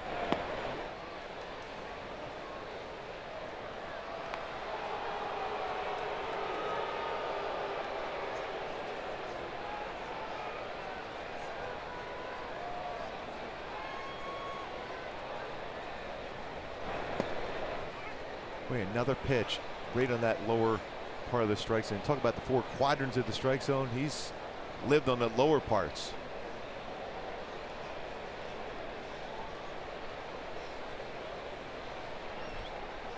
Breaking ball out toward left field. Naquin broke in. Now he's got to go back on it. Makes the catch with 2 down.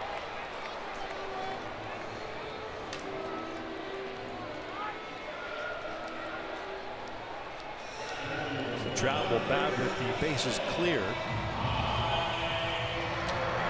Mike 0 for 2.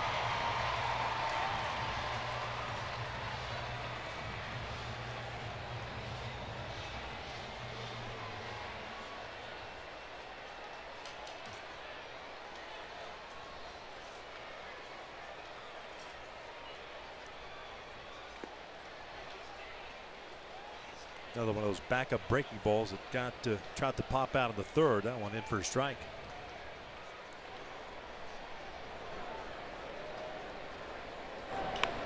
That's a cute foul. Back in that third inning on a 3-1 count. Wanted that breaking ball down and away. Gomes did end up backing up and it jammed Mike Trout on that pitch. Sometimes you get away with a hanging breaking ball. He's looking away, tracking away, wanted that pitch away. Gomes backed up, popped him up.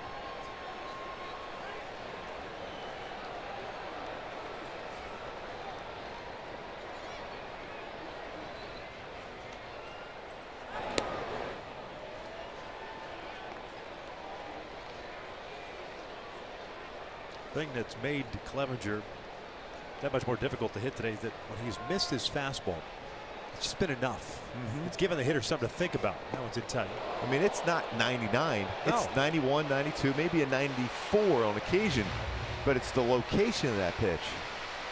Best fastball has been 95. Slowest pitch is curveball at 68. So pretty good differential in the pitch speeds for him.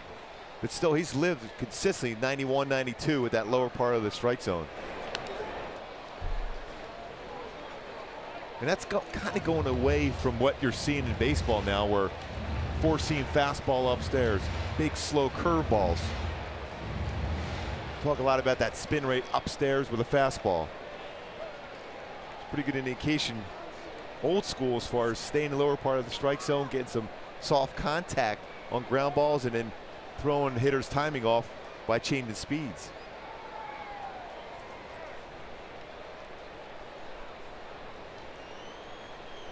Two balls, 2 strikes, 2 outs, nobody on. Halos down 5-0. Upton on deck. And another fastball, 92, middle, but down. And that's the zone where Trout, talking about big time numbers last season and throughout his career in that lower part of the strike zone. But enough movement to throw off his timing.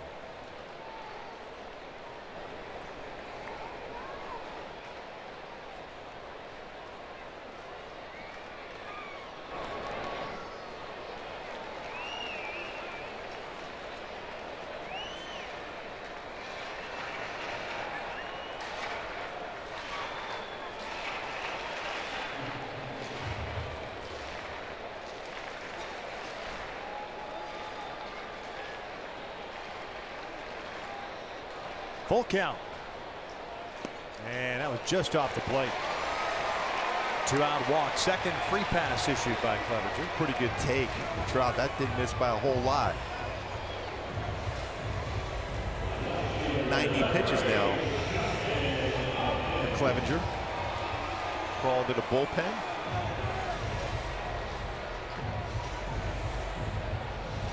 Terry Francona loves chewing that gum.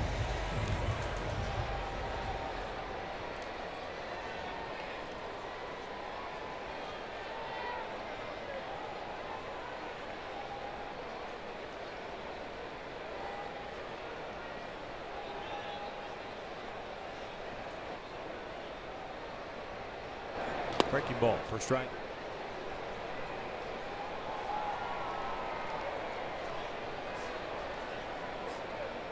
Action beginning now in the Cleveland Indians bullpen. Tyler Olson will be the first man up.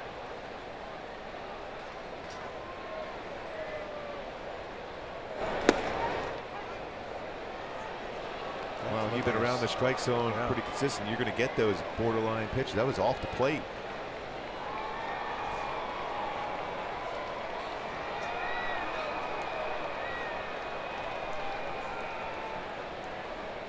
Knopping with a walk and a fly ball to center.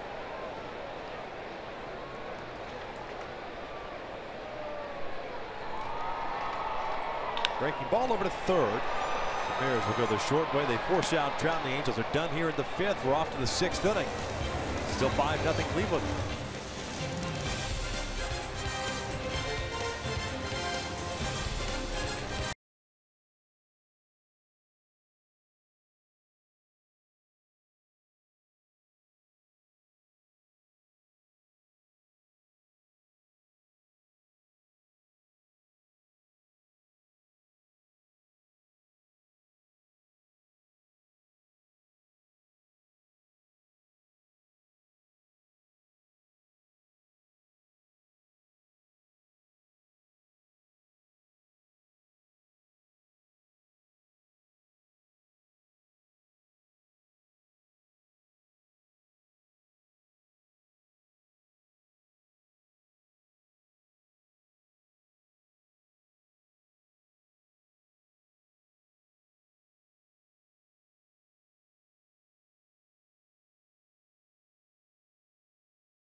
What he did, special moment for him, his second career inside the park home run, worthy of a Carl's Cam replay against J.C. Ramirez, right down the line, off that padding of the yellow stripe on the wall, and gets away from Justin Upton.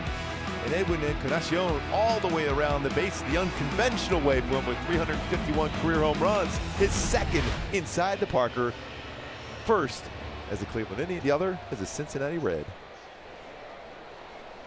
He'll lead things off, followed by Chisenhall, then Gomes. Jose Alvarez came in and got the last out of the fifth inning, back out for the sixth. Encarnacion with a home run and a pop-up.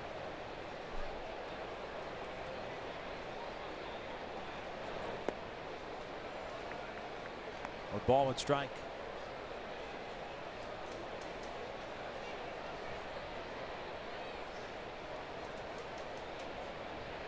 Late action still going on up in Oakland. 1-1 tie. Texas and the Athletics in the Coliseum.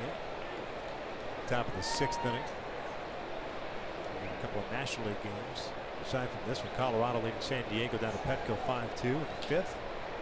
Dodgers leading the Diamondbacks 4-3 in the seventh. And Phoenix will want an appeal. Did not go.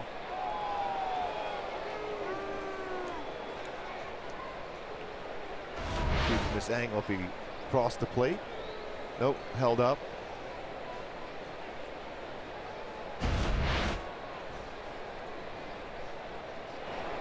Chopper back to the mound. One down. A couple more postponements today too. Snow in New York.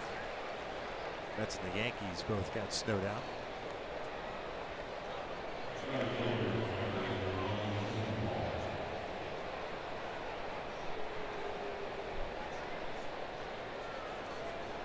Is there a way to possibly start the season?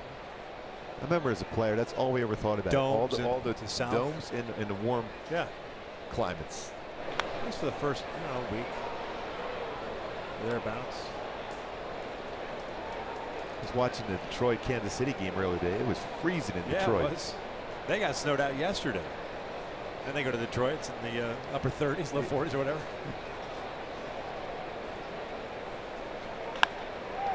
Tay stays down on this one. Alvarez 2 down.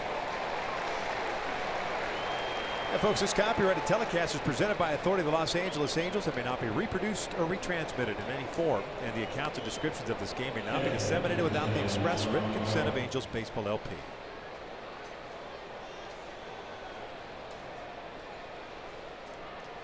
What was the coldest game? I know what it's going to be. Toronto playoffs, exhibition stadium up there. Would that have been the coldest game you ever played in, or was it part of? I think it was like high of like in the 20s in the afternoon before we had game 6 and 7 at Exhibition Stadium. No breeze there. No. Never off the lake. Oh. That place was freezing.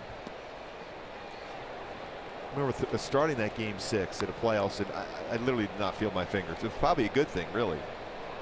Turned out all right for us.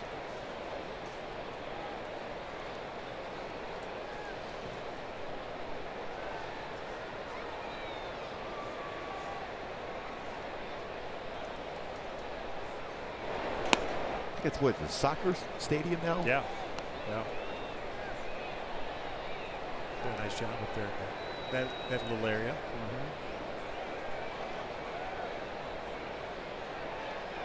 I played briefly college up in Idaho at Lewis Clark State.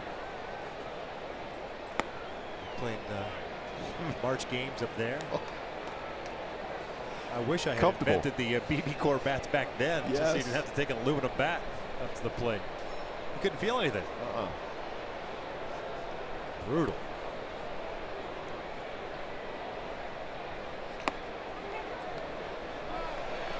Three balls, one strike. Gomes open 2. Brandon Geyers come out to the on deck circle. Bat for Naquin.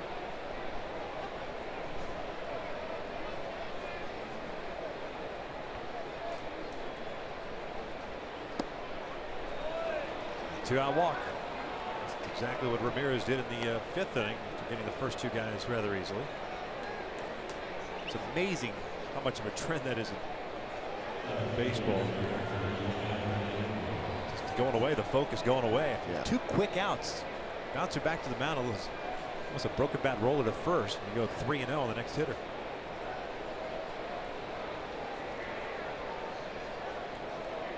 And this doesn't count as a visit because of a pinch hitter.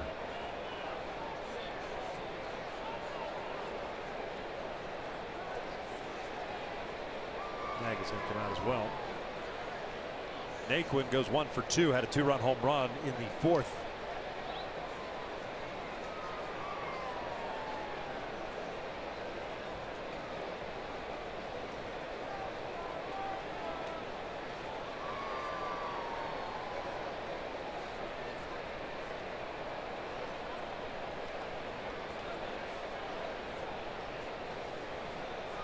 Geyer last year 70 games for Cleveland, hit 236. He's hit by a pitch 8 times. In his career 74 times. So he'll lean into one. Gomes over at first. Geyer 0 for 2 so far this year. Was it Ron Hunt used to lean into his pitches over the years over the Montreal Expos?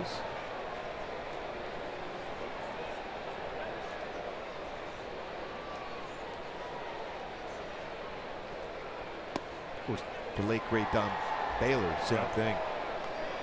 Although he was just right on top of the plate, dared you to pitch inside.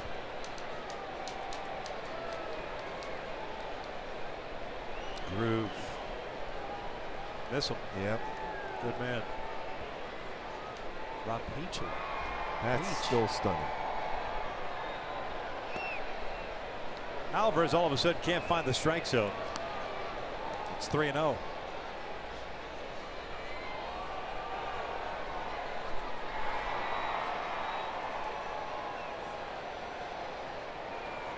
Luke Bard warming for the Angels now.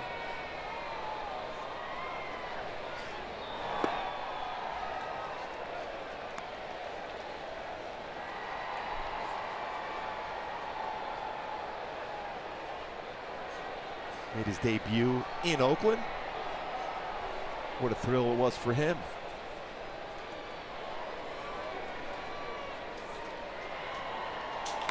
Out toward left field. Upton has to come in on it, and he'll make the catch and go to the slide for the third out. Took a little extra, a few pitches more than Alvarez would have liked, but they get the out ahead of the bottom of the sixth. The Angels still down.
Fox and FS1. It's a new season with new superstars Friday starting this June.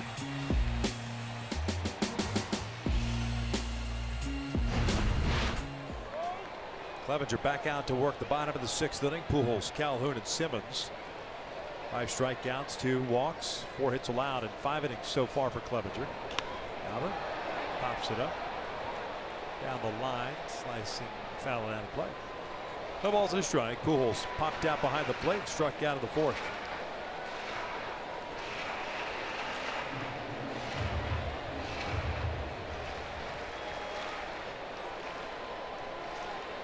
Brandon Geyer stays in the game and left. The pinch hitting for Naquin at the top of the inning.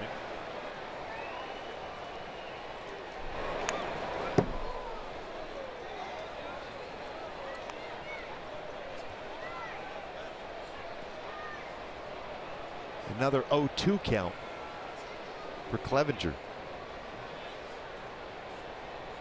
9th time.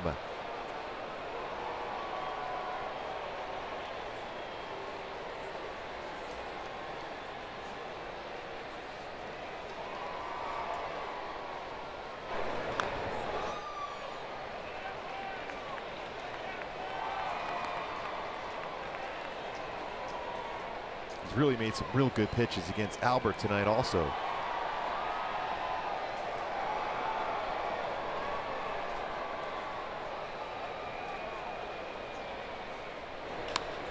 Lifted out to center, Zimmer back.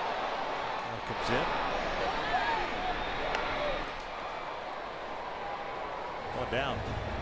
He's pitched well the entire night, not just to Albert. I mean, he's made, Simmons is the only one with multiple hits. Cozart's hit the ball well, but really did a nice job for Cleveland tonight. Excellent effort for him today. Is Terry Francona going to get out of the bullpen now after that solid effort? Well, the Angels have had a pitching change. Now it's Cleveland's turn. Clevenger done after 5 1/3. Olson's coming on in relief. 5-0 Cleveland.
sausage links only at Jack in the Box. And by Hyundai, get a great deal more than a great deal at the Hyundai Season of More event going on now. Offers end April 2nd. Halos down 5-0 in the bottom of the 6th inning with 1 out by Clevenger's done at 97 pitches, 5 1/3, 4 hits, 5 strikeouts, and 2 walks. Season debut and a very good performance for him. As Tyler Olson takes over on the bump, the 28-year-old Washington State native gave up a home run yesterday, so Frank Cohn wanting him to get back out on the mound and get some work in. Face the left-hander Cole Calhoun. Also a 7th round pick by Seattle out of Gonzaga. That was back in 2013. He's bounced around organizations. July of last year, he got claimed off waivers from Kansas City. Spinning slider gets Cole out in front. No balls in a strike. Cole 0 for 2, struck out twice against Clevenger. Should be a good opportunity for Cole to stay back and think in terms of driving the ball to left center field.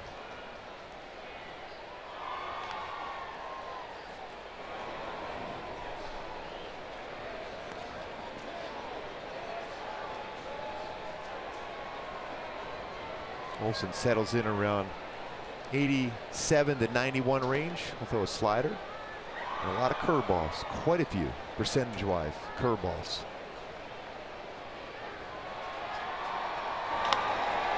Lifts it out to left. Guy coming in on it. 2 down.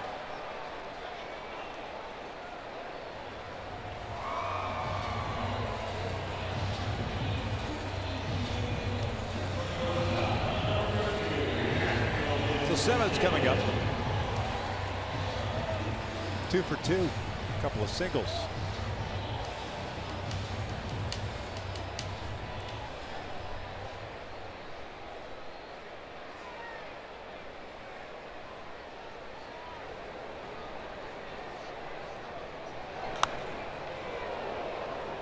Five hits for Cleveland, 3 of which have been home runs. 4 hits for the Angels. 3 singles, 1 double.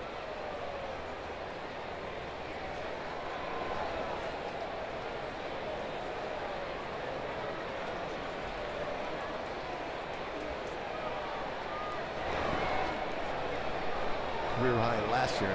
Tons of offensive categories for Hamilton Simmons. Has carried into another solid offensive start to the season. Swinging that bat. Career highs in hits, RBI doubles, steals, and walks. And yes, mixing another Gold Glove, 3rd of his career.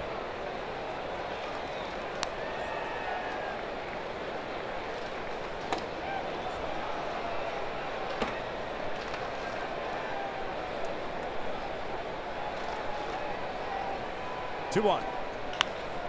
2-2.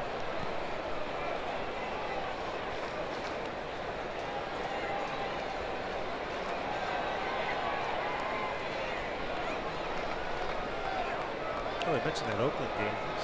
Bartolo Colon making the start for Texas tonight. 1 run through 6 innings. Amazing. Just throws a ton of strikes, a lot of fastballs. 83% fastballs tonight.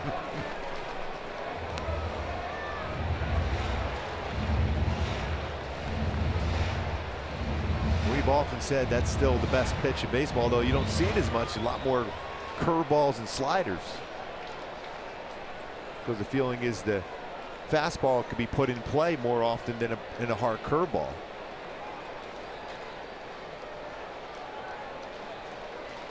Tell that to Bart. It's worked out well for him. Simmons will go down swinging. The Angels down here. The 6th will head to the 7th. All Cleveland thus far.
festivities around the Big A. A lot of excitement before the game today.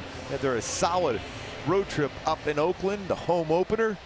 Young fans wearing some good hats on the way in there. Also excited about the game getting in here. Beautiful ballpark, the new Jumbotrons, excellent. The sound system at the Big A. Looking for some Halo magic late now, though. Ran into a pretty good pitcher, Mike Clevenger, tonight. See what they can do in the last 3 innings against the Indians bullpen. Zimmer, Lindor, Kipnis, 9-1-2 for the Indians.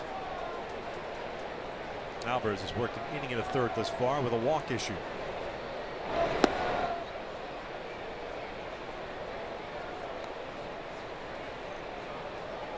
Zimmer 1 for 2 with a single, strikeout and a run scored. He's also stolen the base.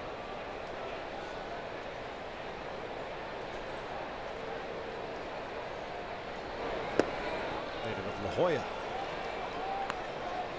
Jolla High School with the University of San Francisco. First round pick 2014. Mentioned a number of first round picks. Zimmer, Naquin 2012. Chisenhall, Lindor, who's on deck. Oh, missed off the plate. 2 balls, 2 strikes.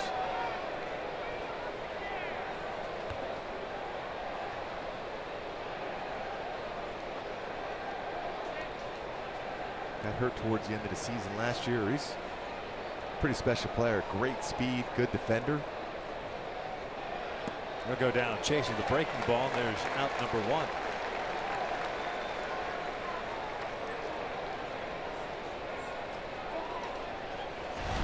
Good sequence here for Alvarez. Good hard breaking ball. Going down the way, get a swing and miss. Alvarez gets the left-hander out. And that'll be it for Jose. Luke Bard made his major league debut up in Oakland over the weekend. Will come on to face top of the Indians order. Pitching change. Halos still down 5-0.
MLB.tv.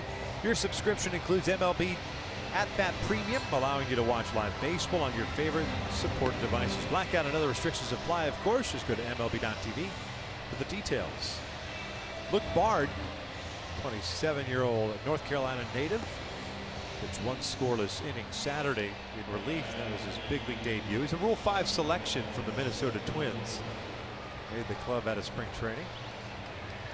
And here he is. His home debut when the Angels red. He'll face Francisco Lindor with 1 out.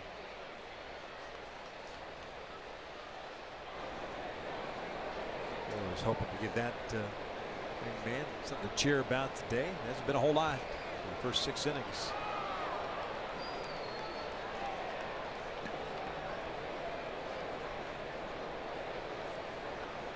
Lindor 0 for 2 with a walk.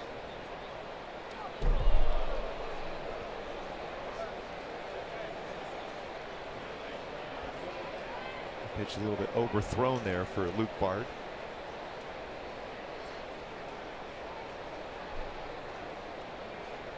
And we talked about him up in Oakland as far as that spin rate on his four-seam fastball. Sharp slider also.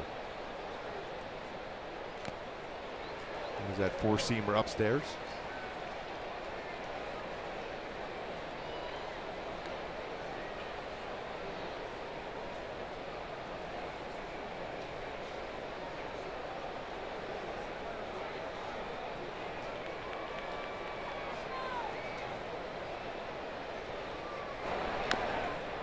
One and two.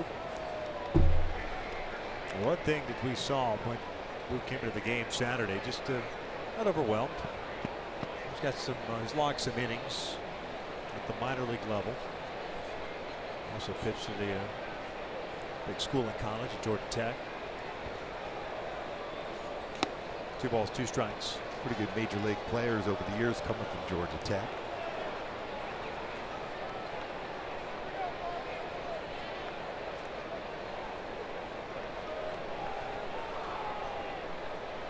Two balls, 2 strikes. Kipnis on deck.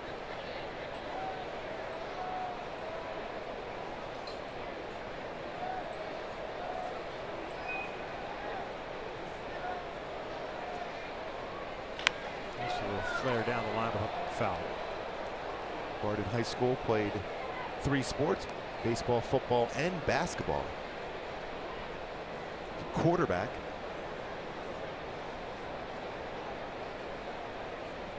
We're going on to Georgia Tech. Nomar Garcia-Parra, based at Veritech. Mark Teixeira. Pretty good major leaguers over the years from Georgia Tech. A little flare, and that's going to fall in for a base hit. Lindor just reaching out. He'll pick up the knock with 1 out in the 7th.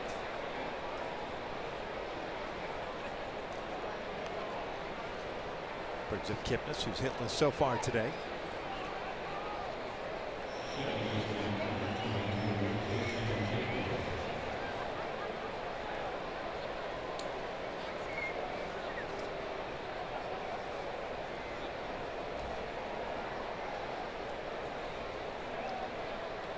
Cleveland getting their first run of the second. The inside the park home run by Encarnacion. 2-0 in the 3rd. Did so with a Zimmer infield base hit, stole second, went to 3rd on a pass ball and scored on the throwing error by Maldonado. And the long ball caught up with J.C. Ramirez in the 4th. Leadoff blast by Alonso and a 2-run shot by Naquin. That's where we stand right now.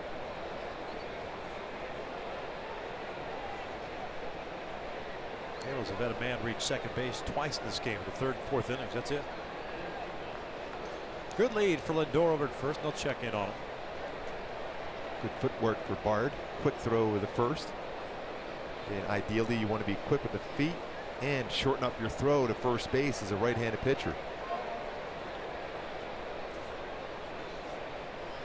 A lot of times you see a pitcher try to throw the ball harder to first base. You go through that same throwing motion as you are at the when you're throwing the ball to the mound from the mound to home plate.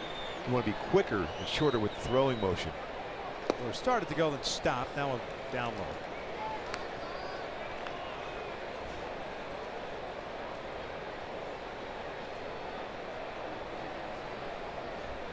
Two balls, no strikes.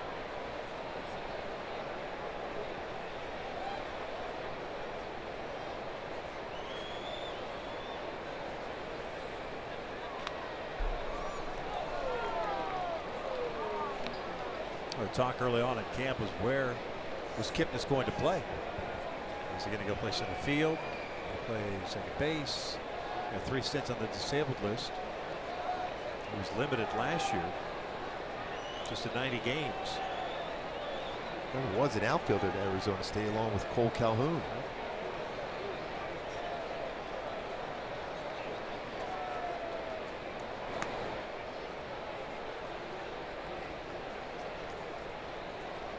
Too, there was a lot of rumors in the offseason about potential trade target. The Angels at one point, as far as rumors are concerned, were in the mix. Not that anything ever was legitimized.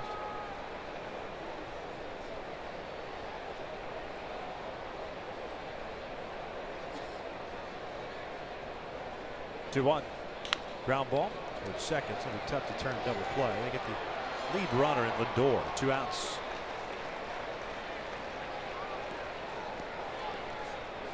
There's that Kozar just under control.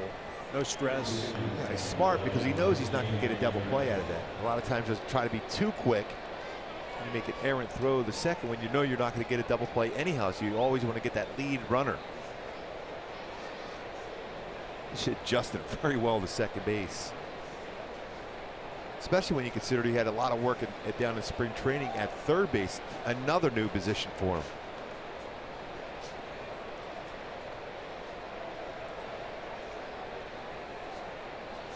Jose Ramirez 0 for 2 with a walk.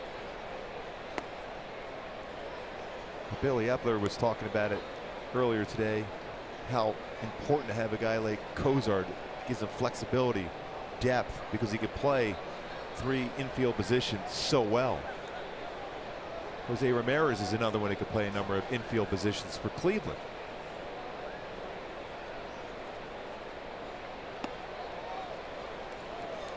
Two-0 count. When he first came up with Cleveland, we saw him playing quite a bit of second base. Kipnis was on the DL.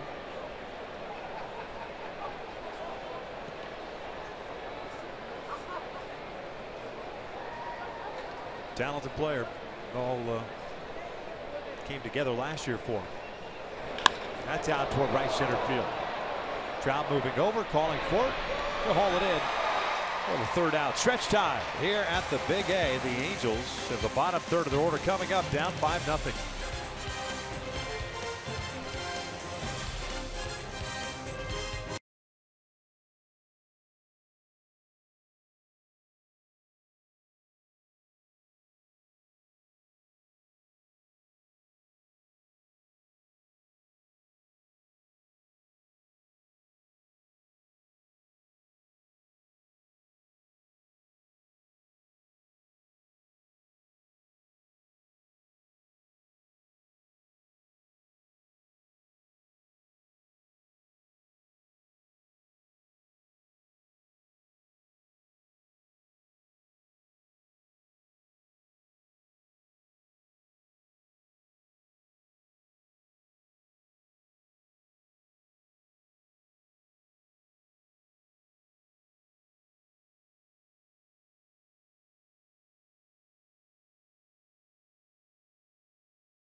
On your mobile device with Fox Sports Go, download the app and take Fox Sports West and Angels baseball with you wherever you go. Presented by T-Mobile. I know, Gibby, we've heard on Twitter from some folks that they were having some issues with the broadcast, or at least not coming across on their respective TV, whatever the cable company may have been, or satellite. But from us, we apologize for that. It's unfortunate, and hopefully it's gotten fixed and Hopefully the Angels can turn things around here in the back third of this ball game.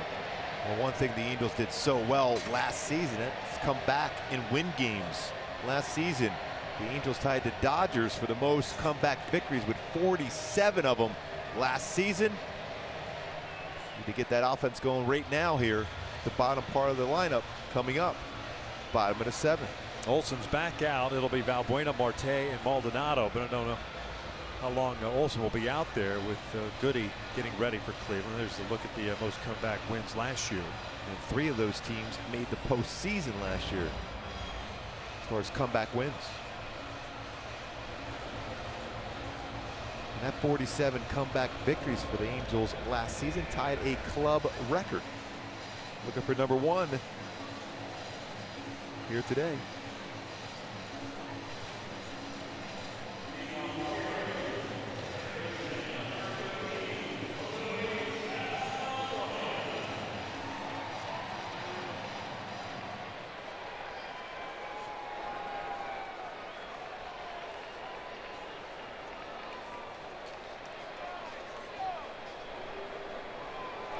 Valbuena will look at strike 1. Luis 1 for 2 with a single and a fly ball to left. Olson's worked 2/3 of an inning. Cole hit a fly ball left, struck out Angelton Simmons. There's a sweeping breaking ball. Misses. 1 ball, 1 strike.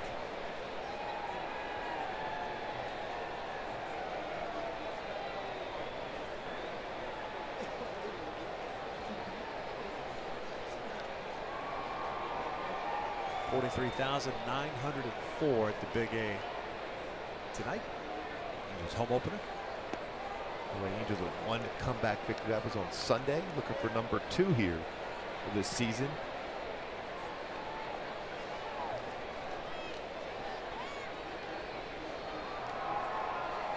Hitting coach Eric Hinsky talking to Justin Upton. Very solid road trip in Oakland, averaging 5.5 runs per game, had 6 multi-run innings. Clevenger is solid in this game, followed by now Olson.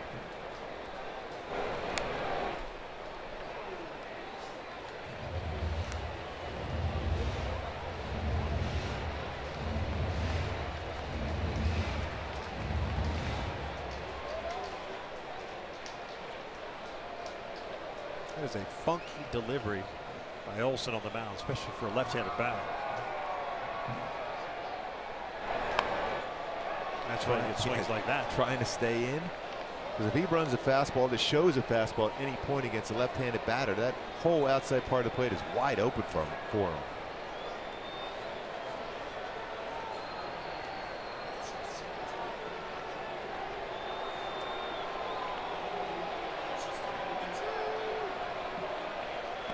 Went around. 1 down. That's a punch out. John Tumpane. 1 out.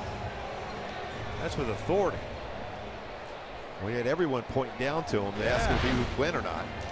Looked like he went. Yes, no question. Oh, the old punch out. That's announcing your presence with authority. I remember Rich Garcia and the late Steve Palermo used to have that one like that. Pitching change here in the 7th with 1 out, 5-0 Cleveland.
Sending a new pitcher on for the Cleveland Indians, Nick Goody.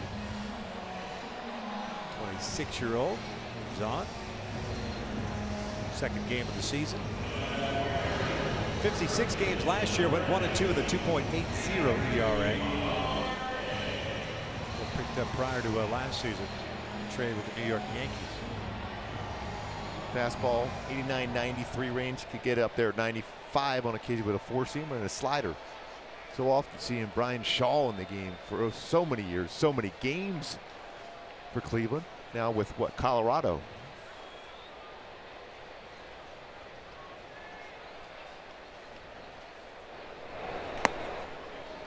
Jeffrey Marte, hitless tonight, 0 for 2.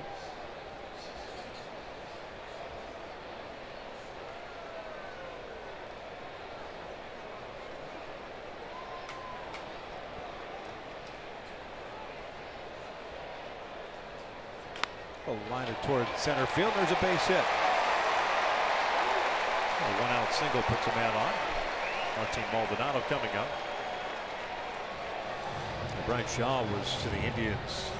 Scott Shields was to the Angels. The rubber band man. A lot of cut fastballs, and he was in 70-plus games every year. Yeah, back-to-back games. Didn't matter. He just could go. Those guys are few and far between. Those guys that don't ice, don't need it, just to go out there and throw for you, and do so effectively. In the age of the multi-inning relievers, he was out there for an inning and a third almost every game. Maldonado twice has hit a comeback into the mound. Top of the order, Zach Cozart on deck.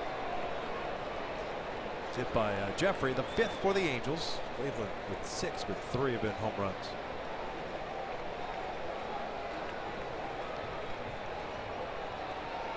Breaking ball, pulled foul just in front of Dino Evil. Dino back to coaching third base. Bench coach Ron Renicky moving over to be the bench coach for the Boston Red Sox.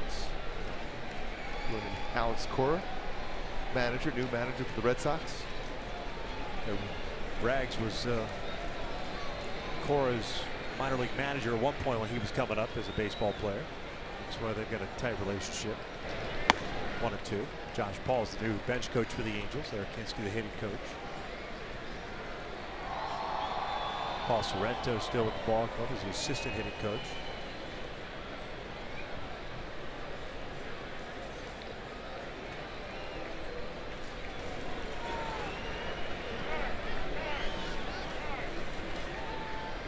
What a performance yesterday by Shohei Ohtani. Ippei, interpreter right next to him. 92 pitches, 22 of them were 98 and above. 38 pitches, 95 and above. That's impressive. Ippei got a nice introduction here. Maldonado skies one. Left side, door calling for it. That was being introduced. Yes. They introduced Ippei. When you have hair like that, you get that kind of standing ovation. May see Ohtani DHing tomorrow. I'd be surprised if he's not. Really impressive. That was so much great positive energy up there in Oakland with him on the mound yesterday. Saw it with the teammates even driving over to the stadium on the bus.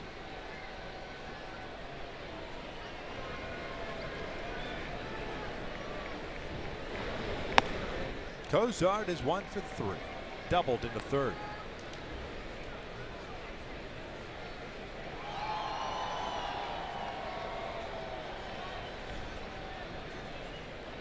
Really hit the ball well all 3 at bats. Almost every at bat the entire season.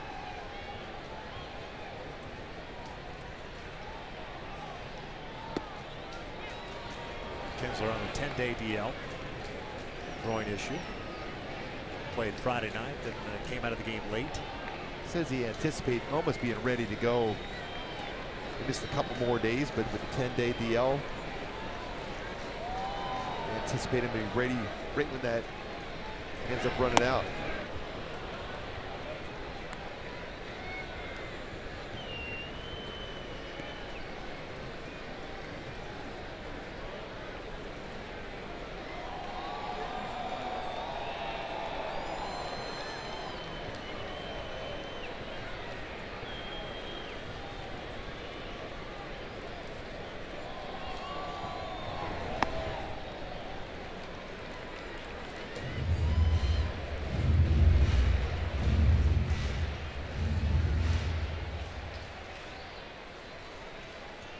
2 balls, 2 strikes.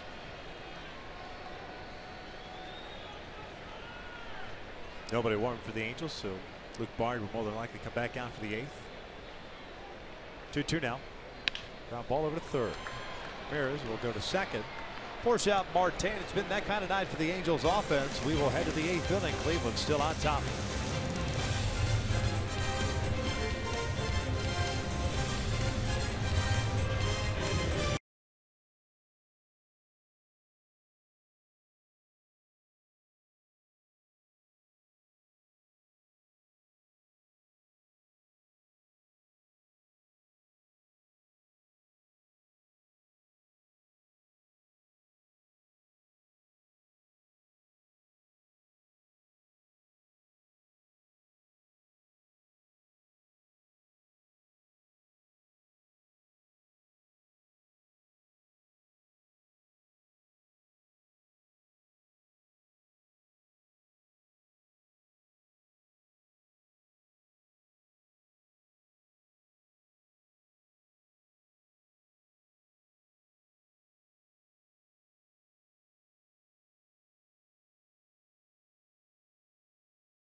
Nothing to the Cleveland Indians. Ken French and Jose Mota with you outside the Big A. And don't forget to join us and Alex Curry for Angels Live postgame presented by your SoCal Mazda deals. We'll break this one down for you. Also bringing some highlights from the home opener, Jose, including a fan favorite throwing out the first pitch. Well, we know the Weave was part of the festivities and a great interview with the boys upstairs, but who will forget the lots, the intensity, and of course, Anderson Simmons getting into the action with the Angels leading the team in hits with 7 coming into today. And unfortunately, Jason Ramirez could not get away from the long ball. Well, more launch angle for Yonder Alonso. Victor continues to pay off. Yonder will lead things off. Jose, Kent, we appreciate it. Top of the 8th, Alonso, Encarnacion, and Chisenhall against Luke Bard. Finished off the 7th. Out for the 8th. Falls behind here. 2 balls, no strikes. 1 for 3 with a home run in the 4th. It was a leadoff jack. 2nd home run of the year. 30-year-old native of Cuba.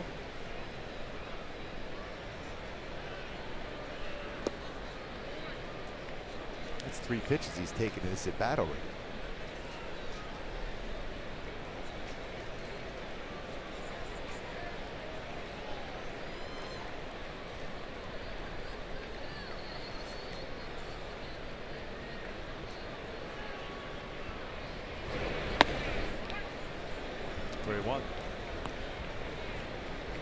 Top part of the zone. 5 runs, 6 hits, 4 left on for Cleveland. No runs, 5 hits, 1 error, 7 left on for the Angels.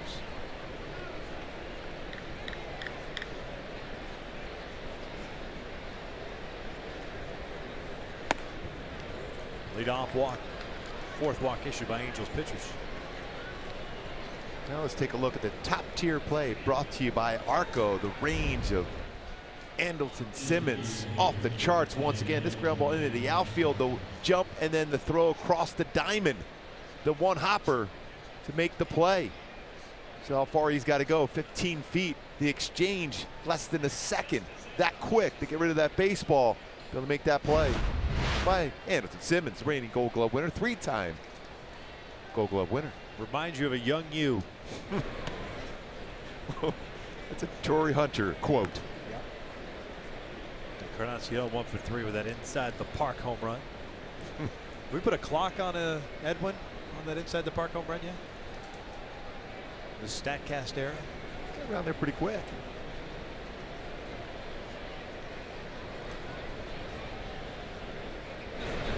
Didn't have time to do the Ed Wing. Yes. As he was running around the bases. Going around, yes. No parrot. Didn't quite have the time to do that.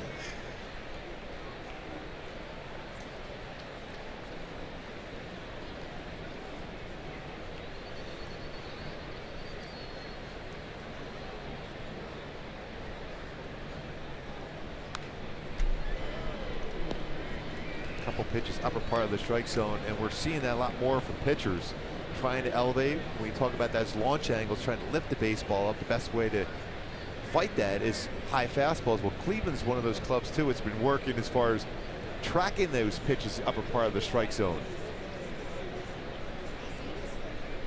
You're going to see those adjustments made by hitters as pitchers are trying to do the same.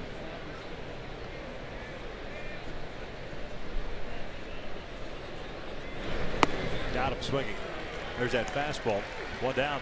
That's strikeout for Bard. When we talk about spin rate on a fastball for Bard, it's not 99. A tremendous spin rate with his four-seam fastball, upper part of the strike zone.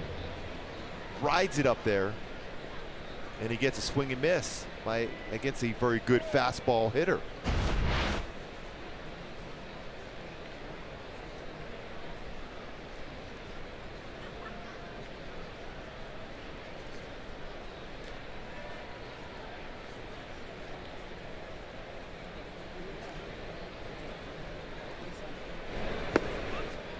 Chisenhall will look at a strike.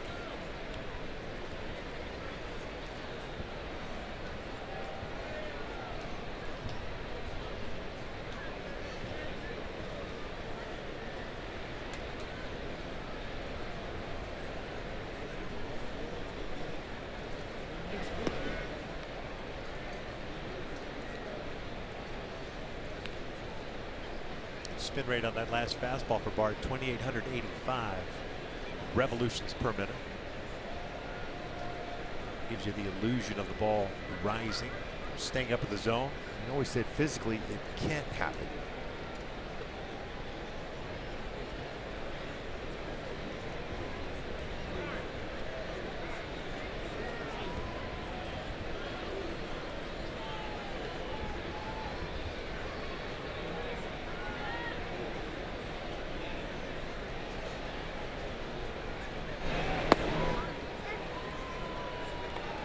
For instance, back in 2016, the average four-seam fastball as far as spin rate, 2,264. You mentioned Bard, 2,800 as far as the spin rate. Pretty impressive. That was a conversation we heard quite a bit in spring training. Makes the ball club.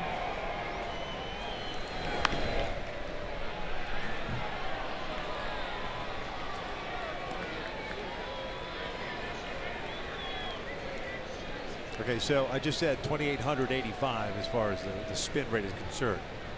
Of tonight's pitchers, Jason Ramirez, Jose Alvarez, and Bard. The next highest spin rate was a four-seam fastball hit by Jose Alvarez at 2,200. Yep. 27. So that's how impressive that four-seamer is from Bard. Again, it's not 99 or 100, 92, 94 range. He gets a lot of swing and misses and pop-ups with his four-seam fastball.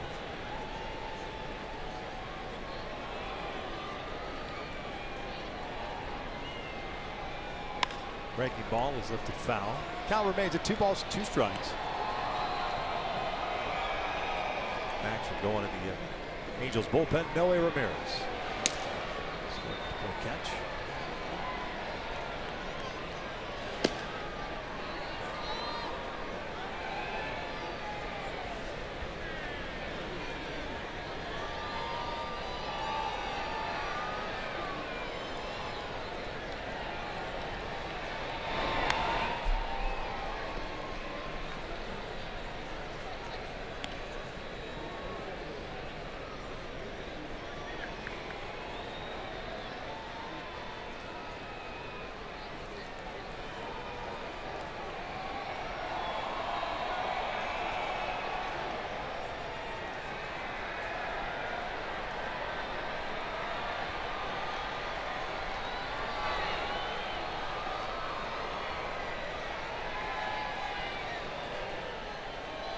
Not a big lead at all for Alonso at first. Breaking ball out to center. Not very deep, so Trout has to come in on it. 2 down.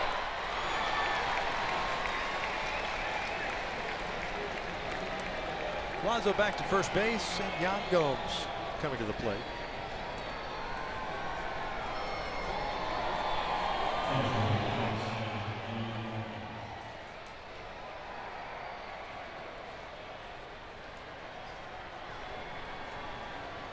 I think we're going back to my days of pitching.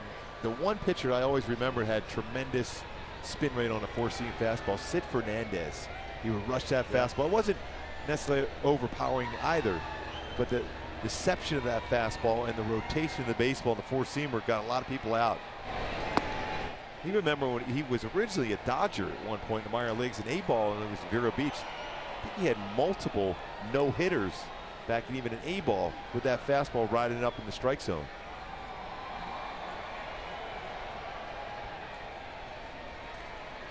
Yan Gomes 0 for 2 with the 1.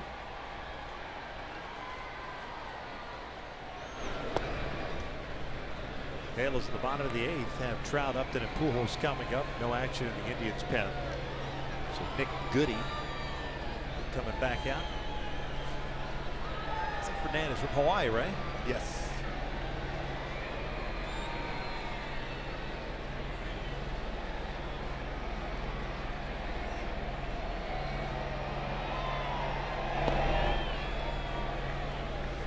Just missed low. 3 balls and no strikes. Gomes, a native of Sao Paulo, Brazil. 30 years of age. His father-in-law, Atlee Hammaker, the lefty. Atlee.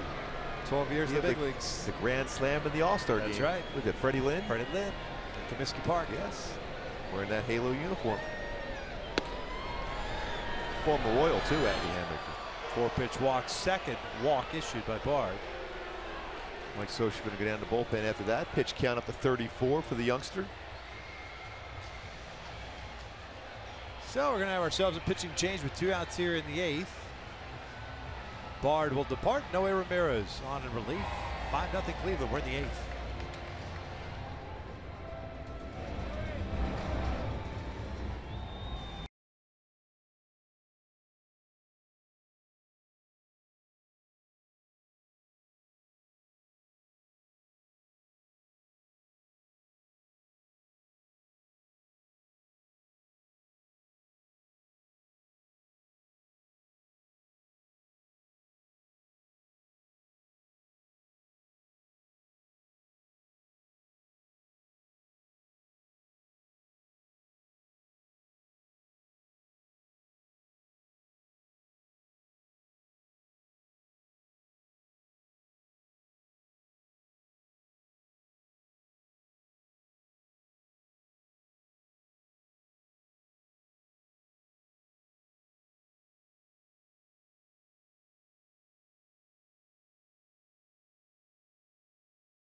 Ramirez on the bump for the Angels, replacing Luke Bard.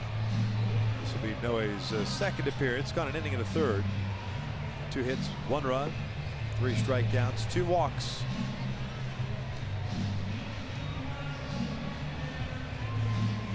Last season, pitching for the Halos, Noe was very, very good when he entered games with runners on base. See if he can continue that trend with 2 on as the Angels try to stay close here.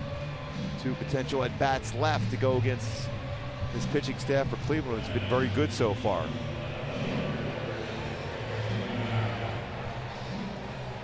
Brandon Guyer will come up with a couple of men on and 2 down. Geyer pinch hit for Naquin in the 6th inning, and a fly ball to left, and then took over and left. Second plate appearance.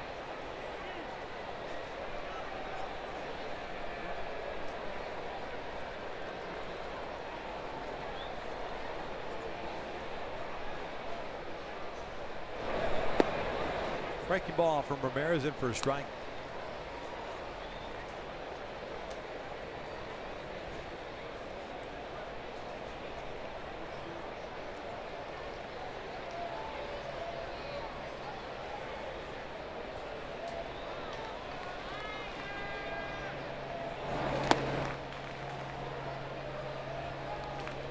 Pretty close to going on that one. Yep. And that fastball upstairs. No, he with a great changeup, great arm action on his changeup also.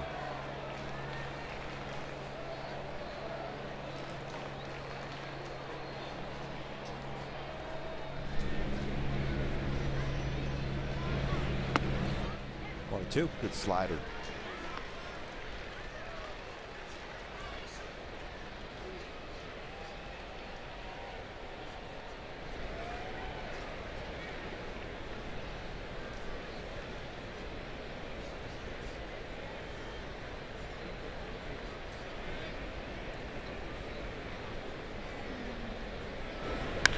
Lined past Valbuena into left. It'll bring home a run. Alonso will score.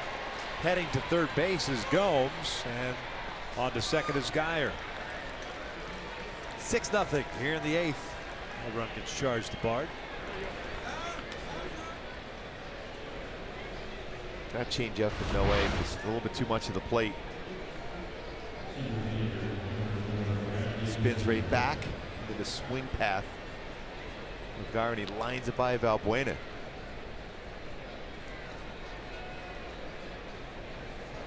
Geyer's getting credited with a double. Second and third. There's Zimmer. 1 for 3 tonight.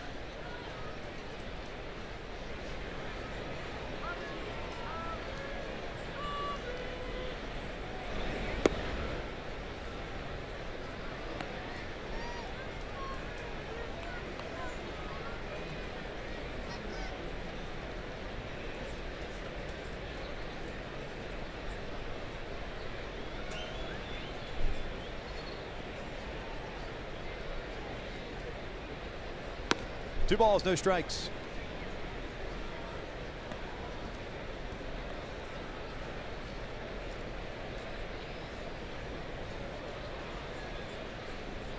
Long night for Angels pitchers. Ramirez 4 2/3, gave up 5 runs, 4 earned. Alvarez an inning and 2/3. Bard an inning and a third, and now Ramirez here in the 8th. He's fallen behind at 3-0.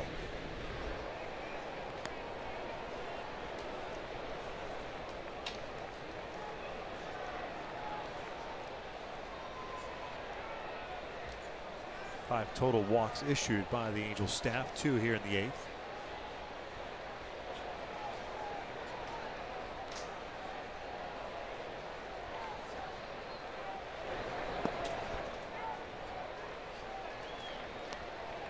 Certainly something you want to clean up as a pitching staff. Last year pretty solid with that as far as limited to walks. With 16 walks up in Oakland. To 4. When we talk about your team versus the opponents, 16-4. And the 5 tonight.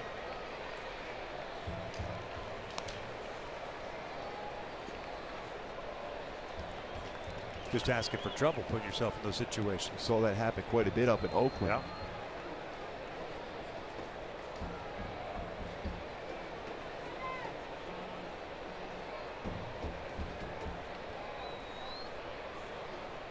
Three-two. We got him with a fastball. The 8th is in the books, but Cleveland tacks on a run. 6-0 as Trout set to lead things off.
Upton and Pujols to follow.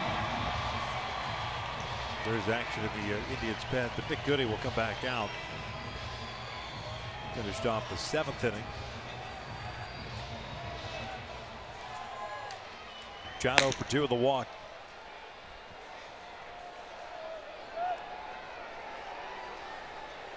Gallagher warming up in the bullpen to follow up. Goody. Hard hit, but right to Jason Kipnis. Well down. That's a perfect swing for Trout. Stay right there. Can't do a whole lot about that. Perfect swing. Liner back up the middle. Kipnis right there, though.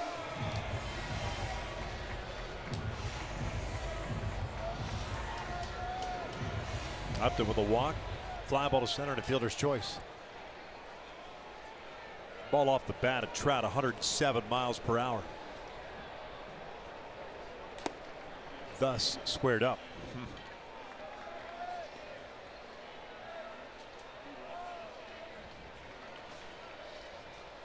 That's one of those as an infielder, you're like, no, I'll go ahead and play this one to the side. Yeah. Just in case. Just in case for a bad hop. Some of the runners go around the bases in case there's a little cleat mark in the dirt. It spins it your way. Yeah, I'll field it to the side.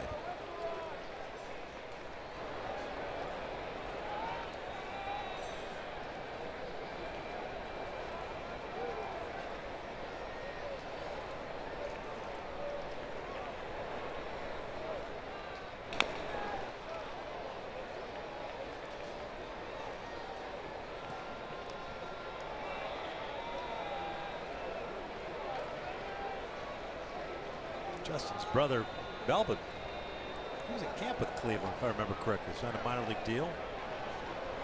Thought I saw he got let go, but I'm not sure if he re-signed somewhere.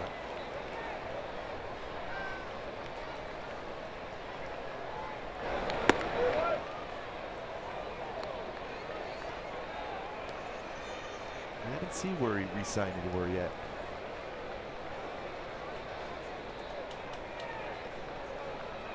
Let go March 19th.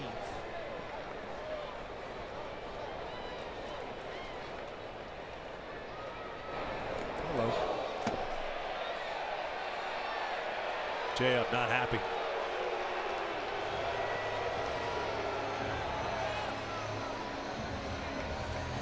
Hit by a pitch, puts a man on with 1 out. Albert coming up. Runs this fastball with late movement up there, gets him right in that tricep area.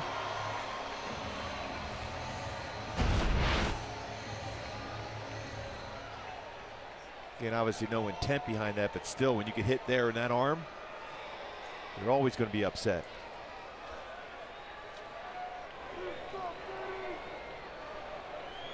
Albert 0 for 3. Pass ball, and Upton will get the second. That's pretty close to being a strike even.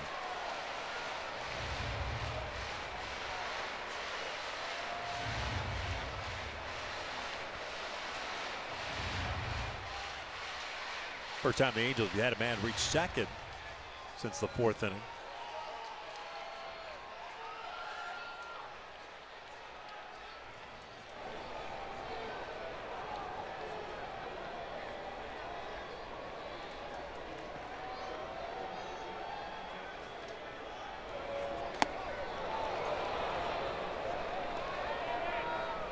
Albert's really, tonight has not really seen the baseball real well. He's chased some pitches out of the strike zone.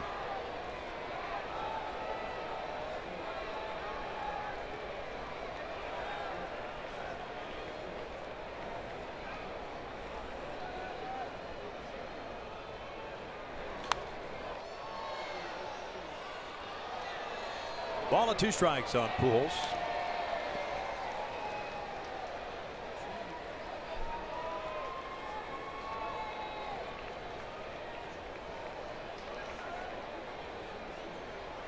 Halos tonight 0 for 3 with men in scoring position. The one situation he did like was in the 3rd inning, the 1-out double by Kozar.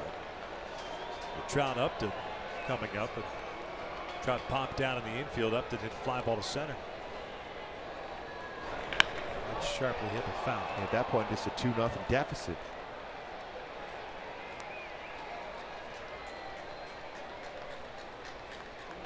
Clevenger did a nice job tonight for Cleveland. Kept the Angels hitters off balance. 5 1/3, 4 hits, 5 strikeouts, 2 walks. It was real impressive as far as utilizing that lower part of the strike zone throughout the entire game. Elevated on occasion, but he was nasty lower part of the strike zone.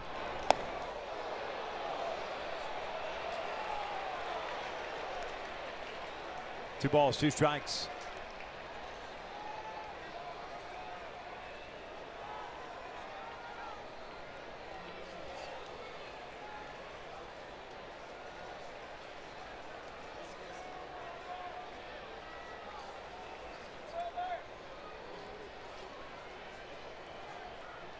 Up to standing at second.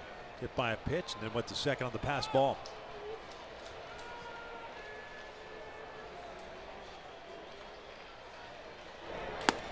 Full boat.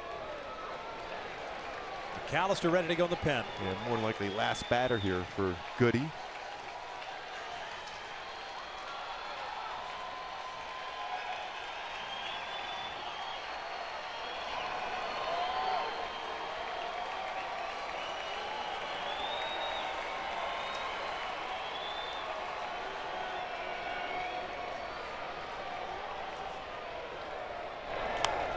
Popped up.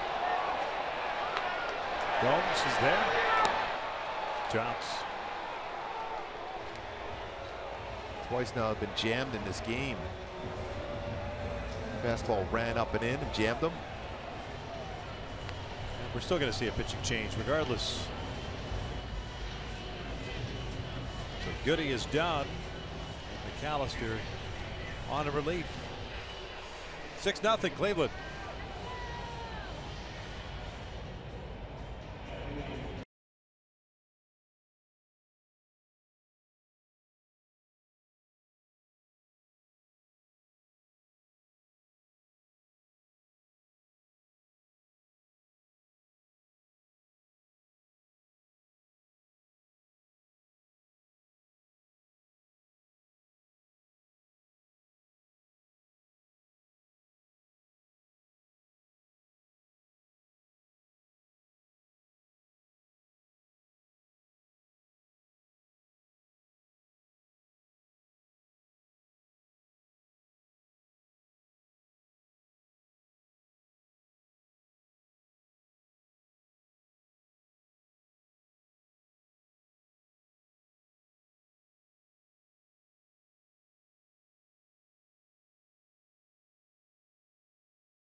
Two outs and a man at second base. This will be the second appearance for McAllister on the year. 1 inning. All zeros for him. 2-2 last year, 50 games with a 2.61 ERA. Really adjusted that bullpen role. At one point, a starter fastball, because he's been able to come out of the bullpen, just let it go. 93 to 99 range. Sharp curveball and a slider.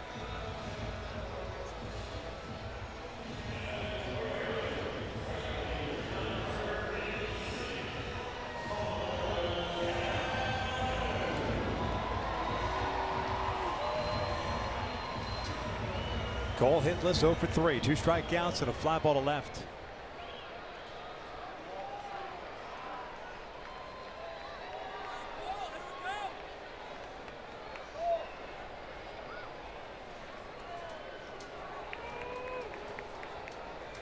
Both Guy and Zimmer left and center respectively, very shallow.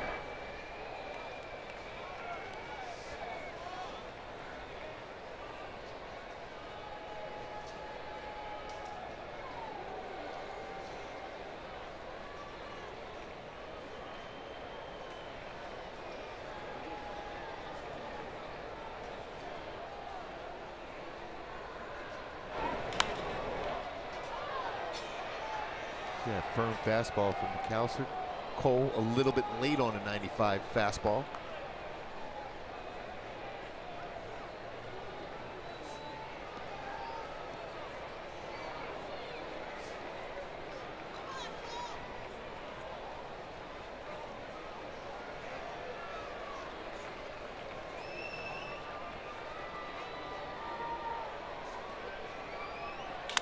Popped up. Ramirez, third baseman, calling for it. And we will head to the ninth inning with Cleveland on top 6-0.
Gosh, back in the first inning, that the Angels went winless against the Cleveland Indians last year. They actually have themselves an 11-game losing streak on the verge of it going to 12. Well, if you want to spin a positive about that, back in 2002 with the home opener for the Angels against this same Cleveland club, Cleveland won that one 6-0, and obviously it turned out very well at the end of the season for the Angels, winning their first and only world championship.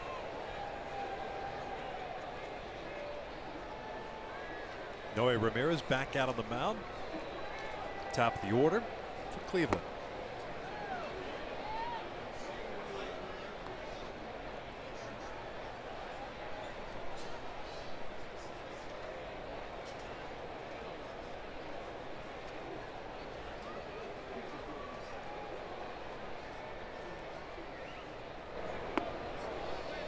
Ball on a strike.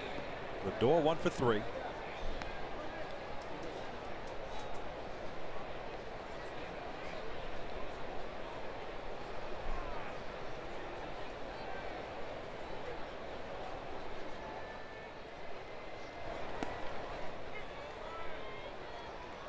One and two.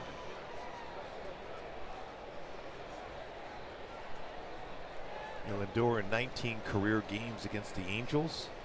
Coming into the game today, .348 batting average with 3 home runs, 15 RBI. Been on base twice with a walk and a single.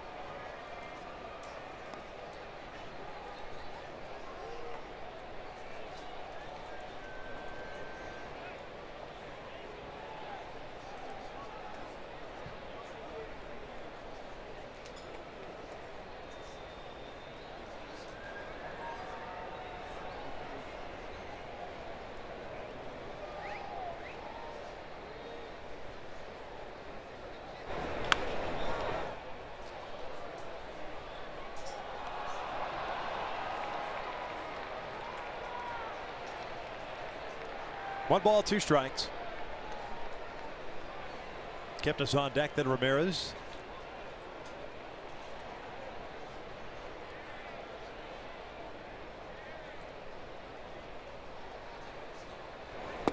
Down goes Lindor, one away. Second consecutive strikeout for Noe Ramirez versus Cleveland hitters.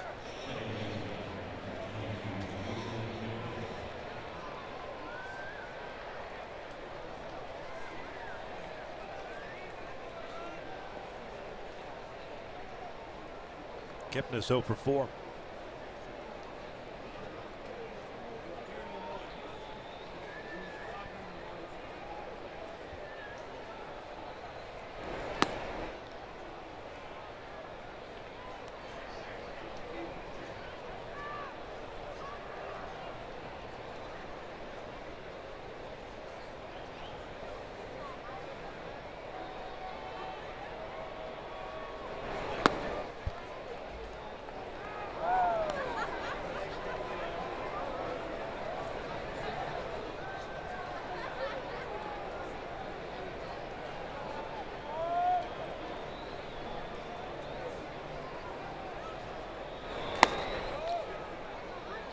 We're not finishing that pitch there at all. Missed by quite a bit.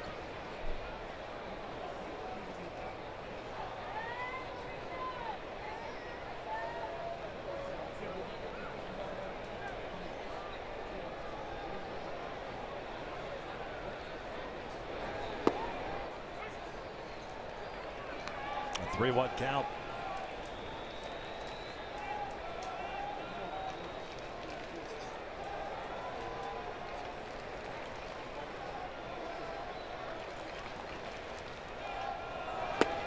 Full count.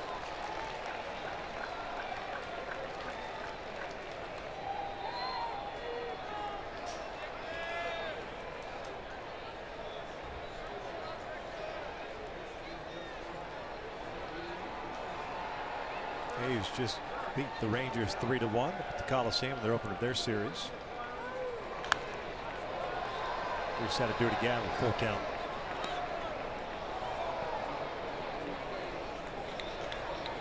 Bartolo went 6 innings, gave up 1 run. Rangers ended up going 1 for 15 with men in scoring position.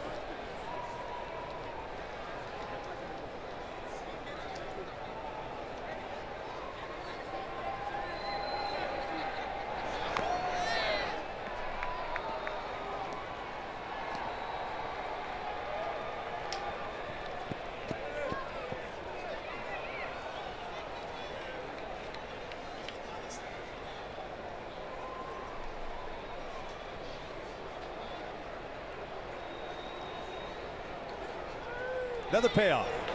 Another foul ball. How about the story of the Pittsburgh Pirates with all the moves they made during the offseason? Undefeated so far.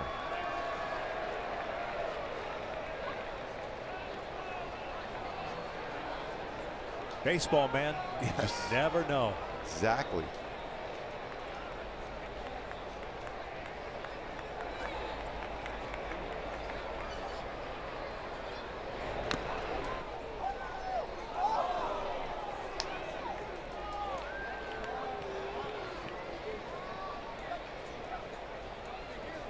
A little battle here between Kipnis and Noe Ramirez with 1 out in the 9th.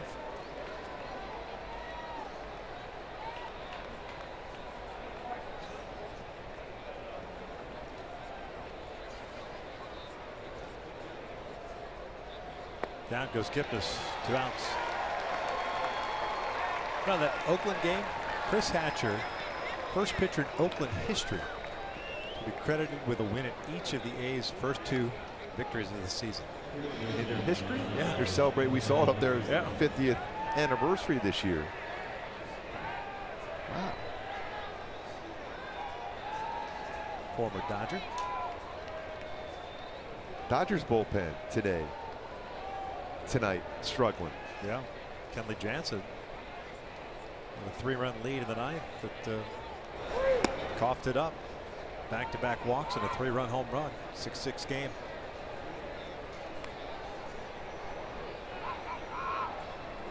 Yeah, what'd you say? Baseball. Baseball. You never know.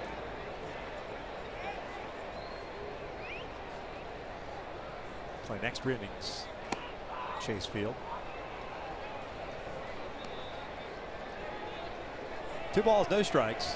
Boy, the energy for the Angels coming back on that flight after that big victory yesterday with Ohtani on the mound. But Clevenger really slowed down that momentum. Threw the ball very well for Cleveland. 3-0. Inside the park home run for Edwin Encarnacion. Got the scoring going for Cleveland.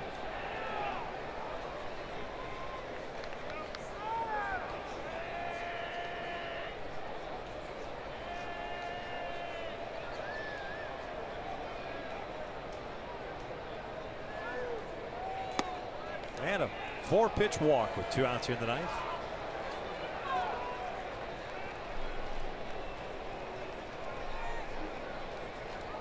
Brings up Yonder Alonso.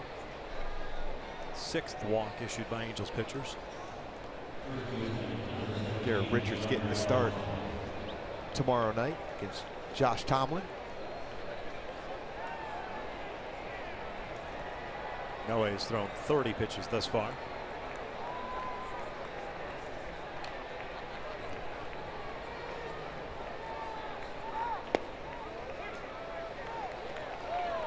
That's back-to-back at bats.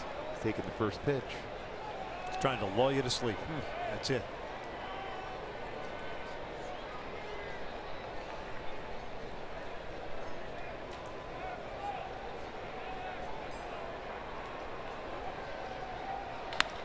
Ground ball towards second. Cozart's got it. Thought about going to Simmons, but Andleton became a spectator. He was so enamored with the play that Cozart made. He's like, I forgot to cover. With his range. We'll head to the bottom of the 9th. The Angels down.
Losing streak to Cleveland, whatever it takes. Take a big monumental comeback here in the 9th inning. Well, Cleveland has played very good baseball today. Solid defense, great starting pitching, and some long ball effect in the game.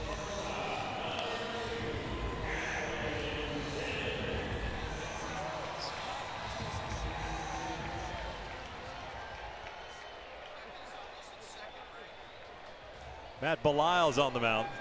62 games last year, 2-2 with a 4.03 ERA.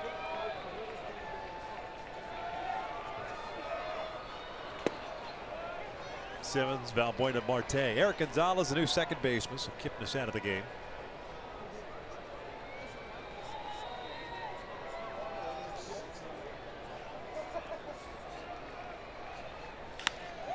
Anderson drives one out to center field. Zimmer tracks it down for the first down. Did very well by Simba.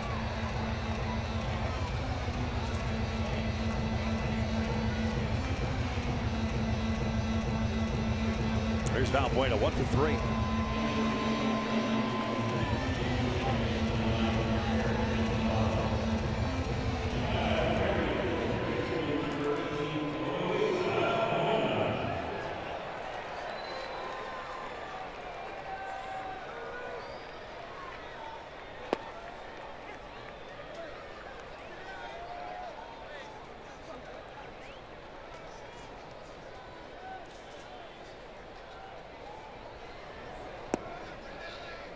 Ball and a strike. All Cleveland tonight.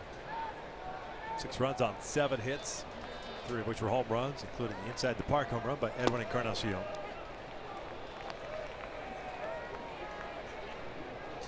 Mike Clevenger will pick up the W, barring a dramatic comeback here with 1 out in the 9th. By the way, Edwin got around the bases for the home run, 18.88 seconds.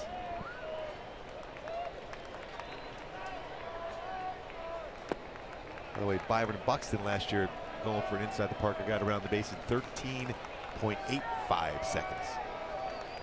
Wasn't Borges even faster? His was ridiculous fast in Target Field. And he was initially looking at it. Yeah, he thought he got it. I know we had that. We showed it on the I'm trying to remember. Yes, I know exactly what you're talking about. But Edwin, 18.88 seconds. They were fanning him in that dugout afterwards. Angels down to the last out here in the 9th. We'll talk about turning the page. Garrett Richards. Yes. Down the mound tomorrow. Josh Tomlin going for Cleveland. And that's all you can do. These games, through the course of a 162 game schedule, are bound to happen.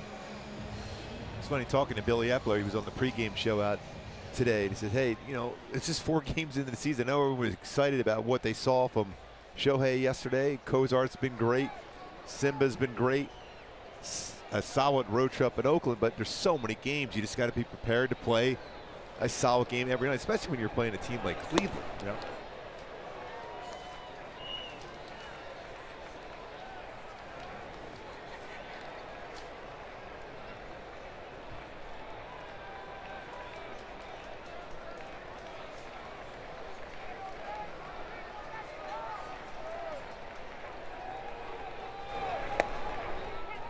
Fastball from Belisle catches the corner.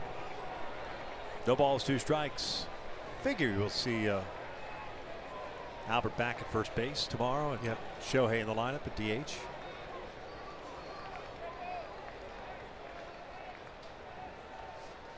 Oh, 2. Ground ball, left side, Lindor. He's got it, but that's going to go as an infield base hit.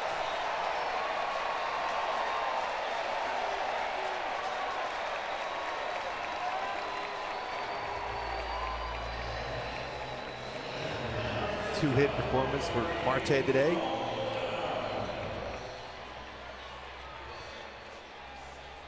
Showed earlier the fantastic year defensively back in 2016 for Lindor, Gold Glove and Platinum Glove award winner.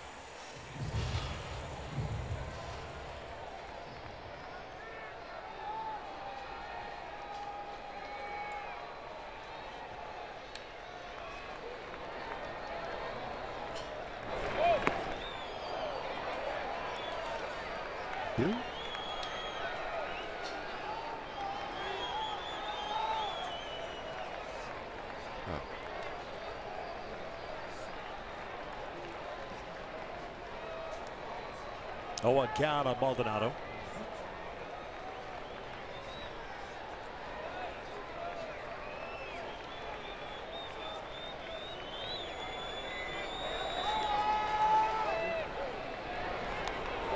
That got Maldonado on the hand.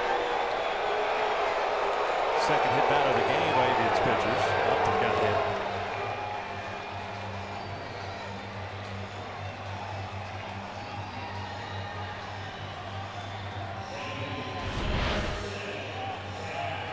Runs this one up and in, especially when it's tracking in right on the hand, the top of the hand.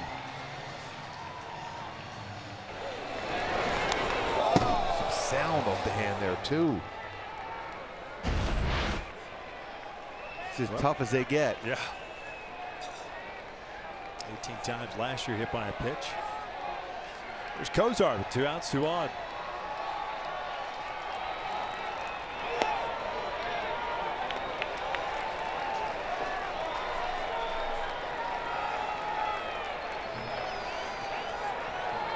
Marte at second, Maldonado at first.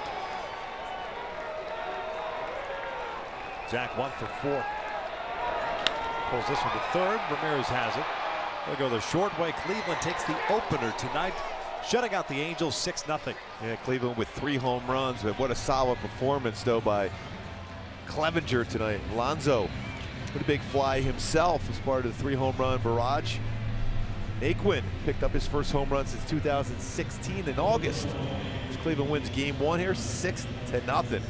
JC Ramirez struggled with the long ball today. It's Cleveland. Wasn't swinging the bat real well coming in this game, but certainly did so today. Mike Clevenger picks up the victory. He's 1-0. JC Ramirez suffers a loss. He is 0-1, and the Angels will turn the ball over to Garrett Richards tomorrow night. Stick around, Angels Live post game. Ken French, Jose Motor break it all down right after this.